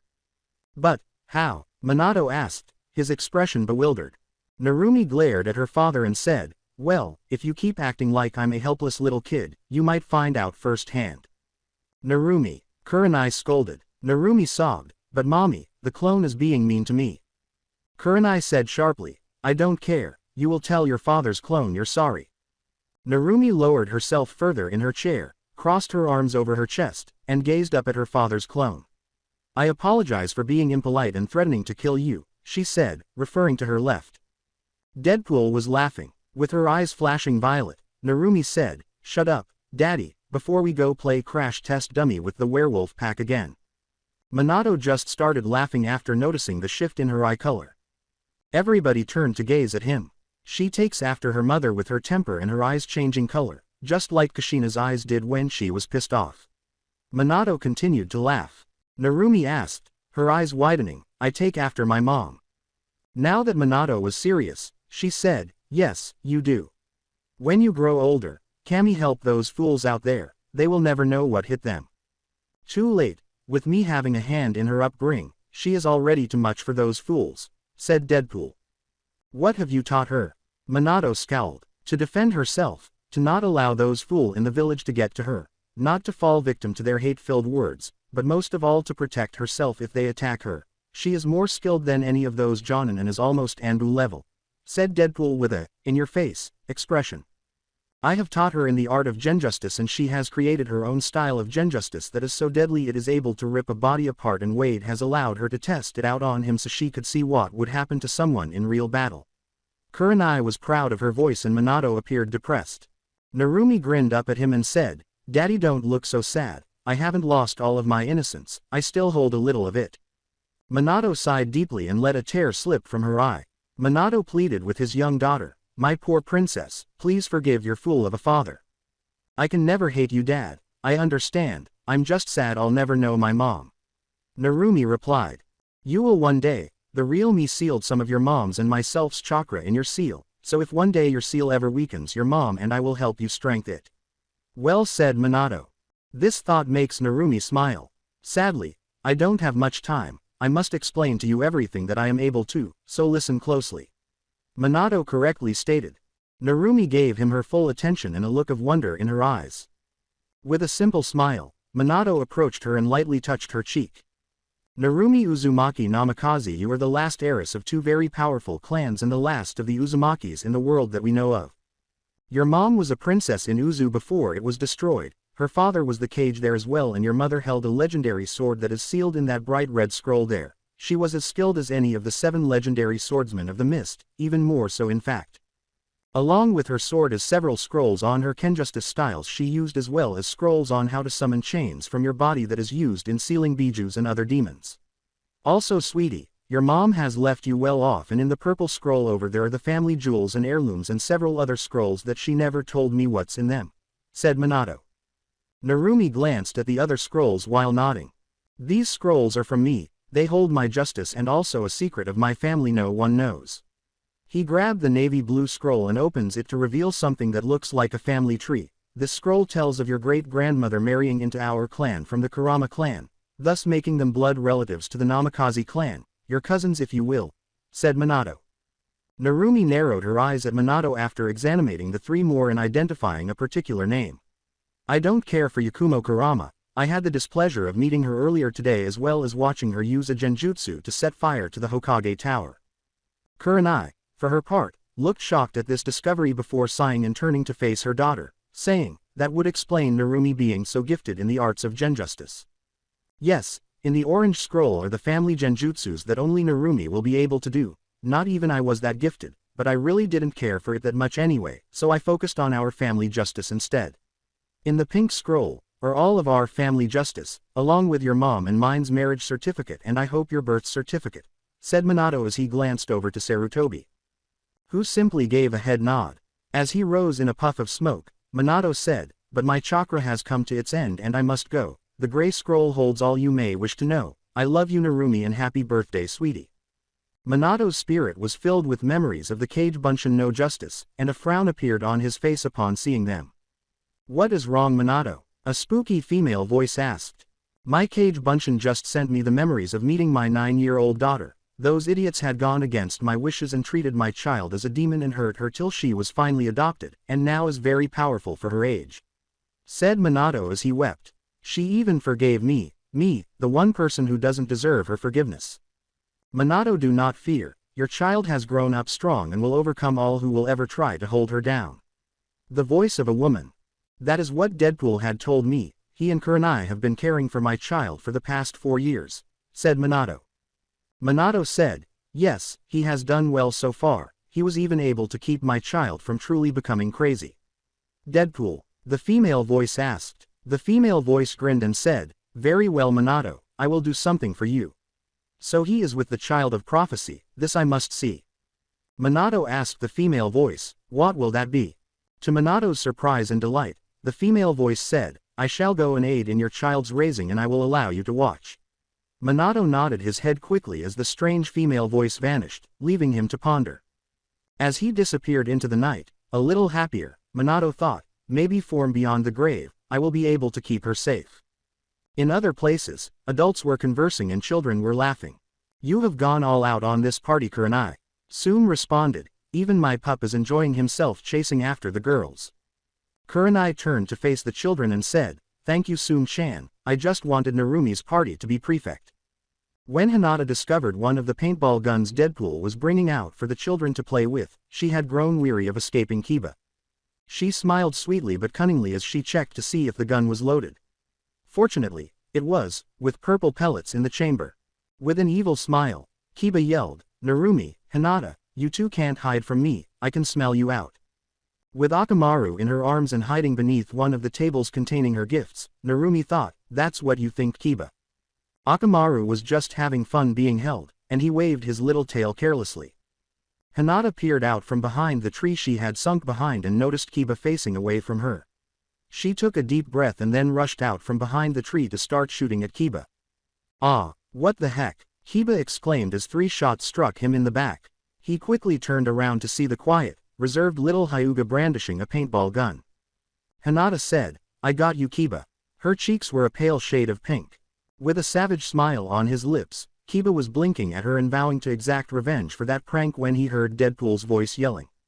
"Yo, kids, listen up. It's time for the paintball tournament. Everyone gather around and I'll hand out guns and Narumi will choose if it's a teamwork game or not." Everyone rushed to the table to pick up their weapons. As Narumi hurried to her best friend, Akamaru was perched atop her head. "Hinata," Narumi said, causing Hinata to turn around and see her best friend holding her gun with a charming smile. "I see you found your gun," Narumi replied, "so we're doing teams then." Before our heroine rushed to her father, Hinata smiled and nodded her head in agreement. Narumi inquired, "Can we do girls versus boys?" Making. "Sure, princess, but you do know you're outnumbered, right?" said Deadpool with a smile. "Yeah, I know we are, but you taught both Hinata and I how to use a gun and our aim is 100% accurate." Narumi replied. As Deadpool put it, "You have a good point there. So, girls versus boys then." Sasuke and Kiba both grinned arrogantly. Kiba laughed and said, "Man, we got this in the bag, 5 of us against the 4 of you." Sakura and Ino both smiled. Sakura and Ino said together, "Forget about it, dog breath, we got it in the bag." Narumi was smiling as she moved to the side of the table, picked up her 2 personalized paintball guns, and aimed them at Kiba and Sasuke. One gun was tan with teacups and bunny tracks, while the other was white with a golden pocket watch painted on it. The White Rabbit and March Hare have a very different story to tell. When Kiba saw them, his mouth dropped to the floor. What the hell? From the sidelines, Soon could only chuckle at her stupid son, saying, "Kurenai, your daughter is an alpha and she isn't afraid to show it." Kurenai asked, "You really think so?" "Oh, I know so, look at how Akamaru is with her, he knows to follow an alpha." Soon replied. "Narumi-chan is pretty good with a gun, she's tagged me every time we play and my snakes hate the games she plays with them," said Anko. Both women turned to watch the children form their teams after laughing at Anko's antics. "We need to take down Narumi and Hinata quickly if we are going to win this," Sasuke said. Shikamaru yawns and raises a slack eyebrow. "Our easier targets would be Ino and Sakura, for Narumi will destroy us if we went straight for her, and judging with how easy Hinata got Kiba, she will be pretty tough to beat." Kiba effectively said, "Come on man, don't chicken out on us just yet." Choji gave a headshake. "Shika is just pointing out the facts to you guys. That he is, we shouldn't be foolish enough to go after the 2 stronger ones, but after the 2 weaker ones," said Shino. They all turned to stare at him. With everyone else nodding in agreement with the strategy, Sasuke said, "He's right, so we weed out Ino and Sakura and then we focus on the other 2. In the meantime, the girls congregate and simply chuckle. "So should we use the same game plan we used on your dad?" asked Ino. "Nah, they wouldn't know what hit them if we did that. Also, I forgot to reload the paintball grenades last night," Narumi replied. Sakura whimpered, "Ah, that sucks." But then, when Deadpool overheard Sakura complaining about something, he approached the girls and asked, "What's wrong, girls?" Sakura said, her face hammering, "Narumi forgot to load the paintball grenades last night." As Deadpool produced 2 belts filled with paintball grenades, he asked, "Oh, you mean these?" "You rock, man daddy," Narumi said. Hinata said, "Yeah Mr. Wilson, you're the best." "Ah, thank you girls," Deadpool said, letting the anime tears fall down his cheeks. After a few minutes, he dried them off and handed the girls a set of paintball grenades before approaching the boys. Deadpool asked, "So guys, you know how to use those paintball guns, right?" "Sure, how hard can it be? You just point and shoot, right?" replied Kiba. Deadpool chuckled and shook his head as he surveyed the boys, saying, "You're so dead." The boys appeared somewhat traumatized by that remark. Shikamaru then inquired, "Mr. Wilson, could you show us?" "Sure, but I'm shocked you forgot how to use one of these from the last time you played with Narumi and Hinata," said Deadpool. Shikamaru stated clearly, "I really haven't, but it would be good for the others to know." The others gave him a startled look. "You've been paintballing with those 2 before?" asked Kiba. Shikamaru pointed to Deadpool and said, "This is too troublesome, but yes I have been and I watched their teamwork, it took 20 minutes for them to take him out."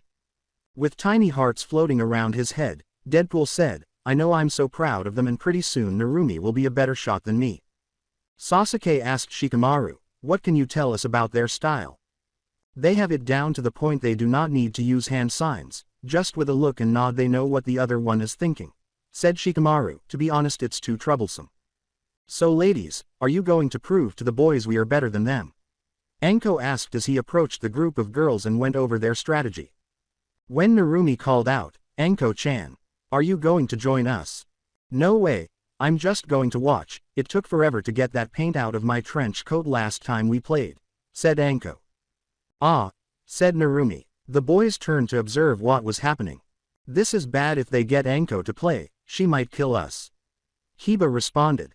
Glancing up at the group of girls, Shikamaru shook his head and said, she isn't playing, but we still shouldn't let our guard down. Deadpool said, oh by the way boys, here are your paintball grenades. Are what? A perplexed Choji asked. Paintball grenades, you see that pin there? You pull it and throw it. You have about a 5 to 10 second window before it goes off and you have to be out of its exposing path or you're nailed with paint as well, explained Shikamaru. Hiba said, hell yeah, we got her there. Deadpool laughed at the boys and said, nope, I gave the girls some too. Sasuke confidently remarked, HN whatever, there is no way 4 girls can beat us all. Well ladies, I'll leave you to your hunt, I mean game, said Anko. The girls all shouted, bye Anko-chan. Sakura asked, so, what do you think the boys are planning? Most likely they will be going after you and Ino, said Hinata. That's funny, they really think we are the weakest link. Ino replied. Well, they have never seen you two play with us, only Shikamaru has any idea who they're up against because last time, he played with Hinata and I. Narumi replied. Sakura grinned evilly and said, well then, let's play their little game and surprise them. Okay, listen up maggots, here are the rules. First team to lose all their members first, loses. Your mission is to capture this flag from me, Deadpool, said Deadpool. Narumi asked, really daddy? Deadpool cried out, what can't I play too? A drop of perspiration appeared on each person's head. Baby, we should let the kids have this game, you can play the next one. Kurenai replied. Narumi smiled at him and said, yeah daddy, it's pin the tail on Deadpool. Deadpool said, really? I thought Narumi outgrew that game. His eyes widened. Narumi remarked, well, we could always pull out the crossbows and play it that way. Everyone stared at her as if she were crazy, and she smiled innocently in return. But, I think it would be a little more fun having daddy as the moving flag, so okay daddy you can play. Narumi replied. Deadpool yelled, yay, and started to run. With a savage smile, Hiba aimed his gun at Ino and said, I got you now, Blondie. However, before he could pull the trigger, Baka, you really should watch your back. Sakura was behind him when she shot him in the head. She fled while Ino was giggling, and she turned around and stuck her tongue out at him while she was running. The other boys had abandoned him and fled without a word. Hiba exclaimed, ouch that hurt. Really pup, you're going to cry about a little paintball? Asked Soom. Hiba complained to his mother, who was disappointed, but Moom, it hurt. Like a general ordering a soldier, Soom told her only son, be quiet pup and go after the girls. Why ye yes sir, Hiba said, a little afraid of his mother. Narumi and Hinata exchanged a glance and smiled as they opened fire on a cornered Sasuke, striking him 6 times before he collapsed to the ground and let out a growl of pain before fleeing. Sasuke gazed up at the sky, attempting to comprehend what had just transpired. Looking at his younger brother, Itachi simply grinned and thought, that's what the little brat gets. Man, you're all pink, purple, and baby blue, so uncool dude, Hiba exclaimed as she rushed up to Sasuke. Sasuke growled, HN, just help me up dope. Sasuke flew into the nearby bushes when Kiba reached out and swiftly pulled him up. Sorry dude, Hiba simply smiled and took off. Sasuke sprinted after him and yelled, Hiba, I'm going to get you for that. As the girls gathered behind the bushes to plan their next move, Ino remarked, so far our plan is working. Narumi pulled out one of the rainbow grenades and remarked, yeah it is, they will never know what hit them. This bad boy will win this verse in 15 seconds, Hinata go see what the boys are up to. Hinata said, hi, before emerging from the bushes to observe the boys gathered around the ancient oak tree. There by the old oak tree, now is our chance. Narumi nodded, stood up, and ran to the boys, saying, "Hey guys." They looked up as she took off the pins and hurled the paintball grenades at them, but it was too late. They were covered in glittery rainbow paint before they could get out of the way. With the flag in hand, Sakura ran up behind Narumi and exclaimed, "I got it," as she caught her breath. "When did you get it? How did you get it?" Narumi asked, opening her eyes wide. Sakura grinned and said, "I shot your dad in the groin area, he went down quick and I took the flag." Narumi smiled in return. All is fair in love and war. As she approached the boys with a garden hose in hand, Sume smiled and said, "So pups, a bunch of little girls defeated you, how sad." She sprayed them with the garden hose, removing all the paint and glitter, adding, "You all did look cute in glitter though." In an attempt to hide her laughter, Kurenai approached the smiling Sume from behind and said, "Okay everyone, it's time for the cake and after that you can play some more." All the children shouted in unison, "Yay!" Deadpool crawled up to them in agony, his paint-covered groin visible. Narumi asked, Sakura, how many times did you shoot my daddy?" Sakura blinked and gave it some thought before responding, grinning sheepishly, "About 10 times before he went down and wouldn't fight back." As the boys turned green, as if they were about to get sick, Narumi deadpanned as she looked at her friend. Deadpool said in a dramatic manner, "Don't you worry your little heads, I'll be fine, if not, then someone avenge me." Kurenai gave a headshake, "You'll be fine you big baby." As she raised his eyebrows at her, Deadpool asked, "Would you kiss it and make it better?" He screamed in agony when Anko approached him from behind and stepped on his back, saying, "Oh sorry, I didn't see you there Arrow Bonehead." As a tiny spirit emerged from Deadpool's mouth, a dying Grow emerged. Narumi approached him and pointed a gun at him, saying, "Daddy, there is plenty of time for dying, but right now it's time for my cake, so get up before I shoot you." He pushed himself off the ground slowly as the spirit returned to his mouth. "Are you sure you're not my real daughter?" "Daddy," Narumi exclaimed. With a huge birthday cake shaped like the Queen of Hearts castle, everyone approached the table. The cake itself, a chocolate cake with a cream cheese filling and chocolate, strawberry frosting, was Narumi's favorite. Only on her birthday or when she performed well at the academy did Narumi get to eat her favorite cake, so her eyes glowed with happiness. Kurenai lit 8 candles on the small towers of the cake and said, "Okay everyone, time to sing the happy birthday song. Happy birthday to you, happy birthday to you, happy birthday dear Narumi, happy birthday to you." Everyone was singing. Narumi blushes because she enjoys receiving so much attention. Narumi blew out the candles after everyone had finished singing, and the first piece was given chocolate strawberry ice cream. The other pieces were given either ether chocolate or vanilla ice cream, and everyone thoroughly enjoyed the cake. As Akamaru ate his small cake that Kurenai had made, making sure that it contained no chocolate, he barked and wagging his tail. Kiba said, "Man Narumi, I always love your birthday cakes." Following the meal, the children all rushed to play and watched Deadpool erect a massive tent for the overnight stay. Choji questioned, "Mr. Wilson, do you even know what you're doing?" "In truth my little chunkster, I haven't the foggiest clue what I'm doing. But I am not the one who's going to be sleeping here tonight," said Deadpool. Shaking his head, Choji took a seat beside Shikamaru. "Narumi's dad is nuts." Shikamaru let out a sigh. "You don't know the half of it, next week we begin his new class." Choji said, "I hope Narumi is in it, at least we can have her keep him under control." Shikamaru responded, "Me too, me too." However, both boys heard some growling nearby, and Shikamaru turned to face his best friend, assuming it was coming from his stomach. Choji shook his head, panicked, and said, "That isn't me."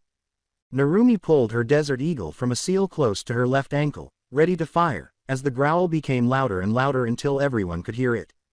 Hinata nodded her head in comprehension and turned on her Byakugan after she taped her shoulder and gave her the silent signal to locate its source. She was shocked by what she saw.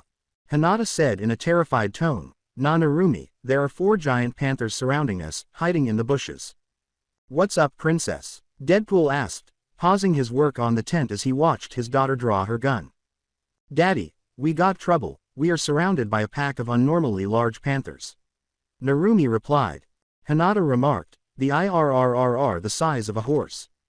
At this, Deadpool looked over his shoulder and arched an eyebrow. Fortunately for him, Kurenai noticed the children's altered mood and wondered what was going on when Deadpool alerted her to the problem, and she nodded. Kurenai said, "We got trouble, too. Anko, Sume, and the other parents in attendance.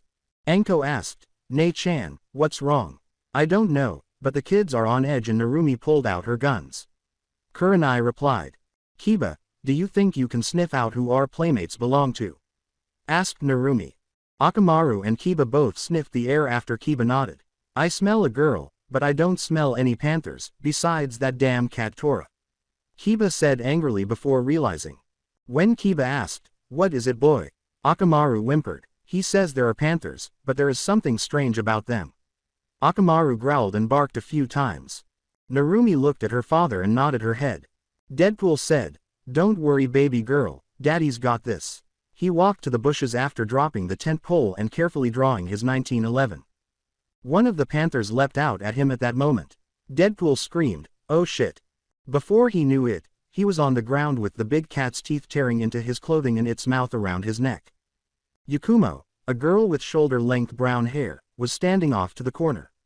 Although her face was expressionless, the grin that came across her lips was unsettling. As the children emerged from the bushes, Kurenai and the others ran up to shield them from the other panthers. Kurenai saw the girl at that moment.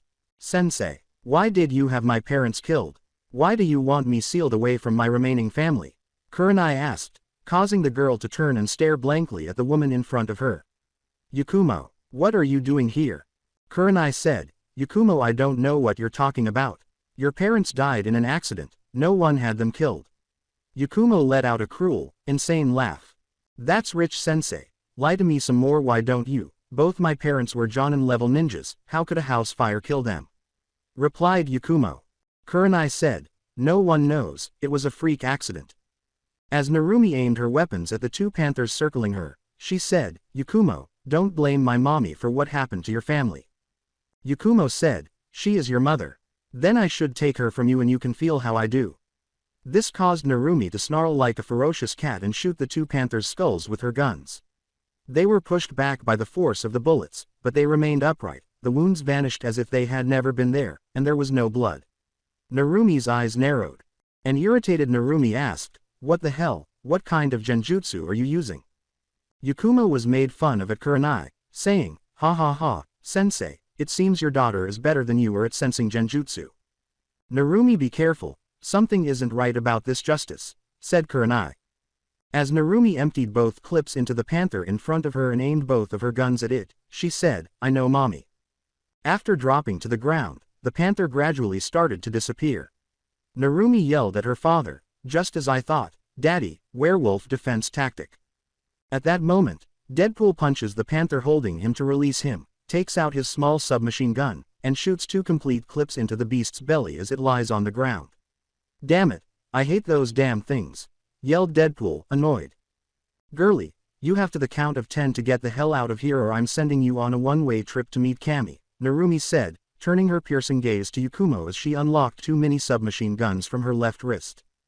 As Narumi retreated into the darkness and disappeared, Yakumo gave her a glare. As Narumi pulled the trigger on both machine guns, the final 2 panthers charged at her, emptying the clips on the 2 large cats as they vanished into thin air. With a terrified expression on her face, Kurenai rushed to her daughter and asked, "Narumi, are you okay?"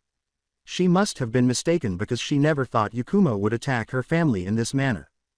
As they both watched Deadpool sob as he laments that the tent was destroyed and that the sleepover camping is now ruined, Narumi smiled and said, "Yeah, mommy, I'm fine, don't worry, anyways Daddy is the one who got the worst of it." With more tears streaming down his masked face, he hung his head and said, "Man. I was so hoping to scare the crap out of the kiddies tonight with my awesome ghost stories around the campfire." Shikaku then came over to console him. Shikaku put a sluggish hand on Wade's shoulder and said, "It will be fine, Wade, I have an extra tent, I'll go get it." Wade said, "Yes, really, stay here and I'll get it," before heading out to fetch the tent. "Wonderful, we can have an awesome campfire with roasted marshmallows and make some s'mores." Wade's antics made all the fathers laugh and shake their heads. As he brought the tent back, Shikaku remarked, "So troublesome, I haven't figured out who is more troublesome out of you and your daughter." "Well, that's easy, it's me. While she's short and adorable, I'm annoying and I still worm my way into your hearts, just ask Kurenai and Spidey," said Deadpool. Shikaku simply shook his head at his insanity and assisted with erecting the new tent. When Narumi looked up at her mother and noticed that she was busy with something, she became serious. I'm so excited for this sleepover, I can hardly wait till we start telling ghost stories. Mommy, are you okay? She questioned, jolting Kurenai out of her reverie. Yes, dear, tell me why. Kurenai willingly replied, grinning down at her daughter. Well, you appeared to be preoccupied with something. What is it? That Yakumo girl was the source of your thoughts, wasn't it? Why does she hate you so? Asked accused Narumi, with curiosity in her eyes. It's nothing, sweetie, just had my head in the clouds, Kurenai replied with a smile, but Narumi was too smart for an 8-year-old to see through that false smile. Kurenai looked away and said, I'm afraid that it is a question too personal to answer you, honey. Narumi moved away from her, frowning, determined to find the truth in one way or another. After hearing the entire conversation, Deadpool said, Baby, the question isn't so hard to answer, but I'm guessing you won't give any answers to me either. Kurenai shook her head and smiled sadly at him, saying, I'm sorry, Wade, but I'm unable to answer you or Narumi at the moment. Wade wasn't happy about it at all, but he accepted her wish to keep it a secret for the time being. That's fine, love, Narumi and I well know the answer sooner or later. Moving from his slightly anxious wife to his adorable little daughter, who was talking to Hinata in a corner, you can probably guess what they were talking about. Lol, Deadpool said, smiling behind his mask. Hey kiddo, ready for your surprise gift I got for you while I was away? Deadpool interrupted the girl's conversation with a question that caused Narumi's eyes to enlarge and her head to nod quickly. Oh yes, yes, yes, give me, he pleaded as Narumi reached for the box, which shook again and hissed and growled inside, causing everyone to retreat in terror save for Narumi and Deadpool. When Narumi finally took the box from her father and placed it in front of her, everyone gathered around to wonder what was inside and why it was moving by itself. Akamaru even gave a few curious yips. A black fur kitten with purple stripes, eyes the color of bright amethyst, and a very agitated expression were found inside the box after Narumi tore off the wrapping and opened it. The kitten said, It's about bloody time you let me out, child, I wasn't sure I would last for long. A smile slowly spread across Narumi's lips. She had heard of talking nin cats but had assumed they were just stories you told kids before bed. However, one would think she would be more familiar with Soom's nin dogs, who spoke as though they were summons rather than ordinary trained dogs. Are you going to let me out of this box or are you just going to watch their kid? Questioned the kitten, but all he got was a squeal that escaped Narumi's lips as she pulled the kitten from the box in a rough manner and hugged the poor thing in a death grip. Daddy, he's adorable. Thank you very much, Narumi screamed while leaping around with the kitten in her arms. Strangely, everyone heard the cat purring rather than screaming in agony or gasping for breath. Yes, it likes her, Deadpool exclaimed with excitement, which only caused the others to stare at him bewildered until he clarified. Hugh, the old woman who sold me the cat, told me he would only bond with her if he felt something special within her and also if she was a master in genjutsu. Everyone gasped in agreement, but Kurenai continued to look at him with a raised eyebrow in perplexity, asking, What do you mean? She inquired. Simple, this nin cat is very rare with how it is able to speak. He was also breeded from nin cats that are used by specialists in genjutsu. Because of that particular detail, this little fella hasn't found anyone to bond with since there are no true masters of genjutsu anymore. Deadpool finished his explanation. Kurenai understood him better now and grinned at his thoughtful gift selection, but frowned at his recent statement. How can she claim that there are no longer any genjutsu masters? Sorry, babe, I'm just telling you what she told me. Besides, do you really want a moody kitten for a ninja partner? She complained, but Deadpool just rubbed his right hand sheepishly behind his head. Kurenai leaned over and kissed her husband's cheek as he asked, a smirk creeping across her lips. No thank you, I already have my hands full with you, so I don't need you finding me an insane nin pet. After giggling at the sight, Hinata rushed to her best friend and said, What will you call the little guy, Narumi? Then a tiny smile appeared on Narumi's lips at the ideal name she had discovered for her cat. Your name from this day on will be Akumu, my adorable little nightmare. Hinata asked as she and Narumi gazed down into the kitten's amethyst eyes, as though peering into the cat's very soul. Akumu, I like it, I am glad you didn't go with Fluffy or Mr. Boots. With a mischievous expression in his eyes, Akumu leapt onto Narumi's head and lay down on it. At that moment, Kiba and the others ran up to Narumi and Hinata so they could get a good look at the cat. So cool, I can't believe your dad got you a nin cat,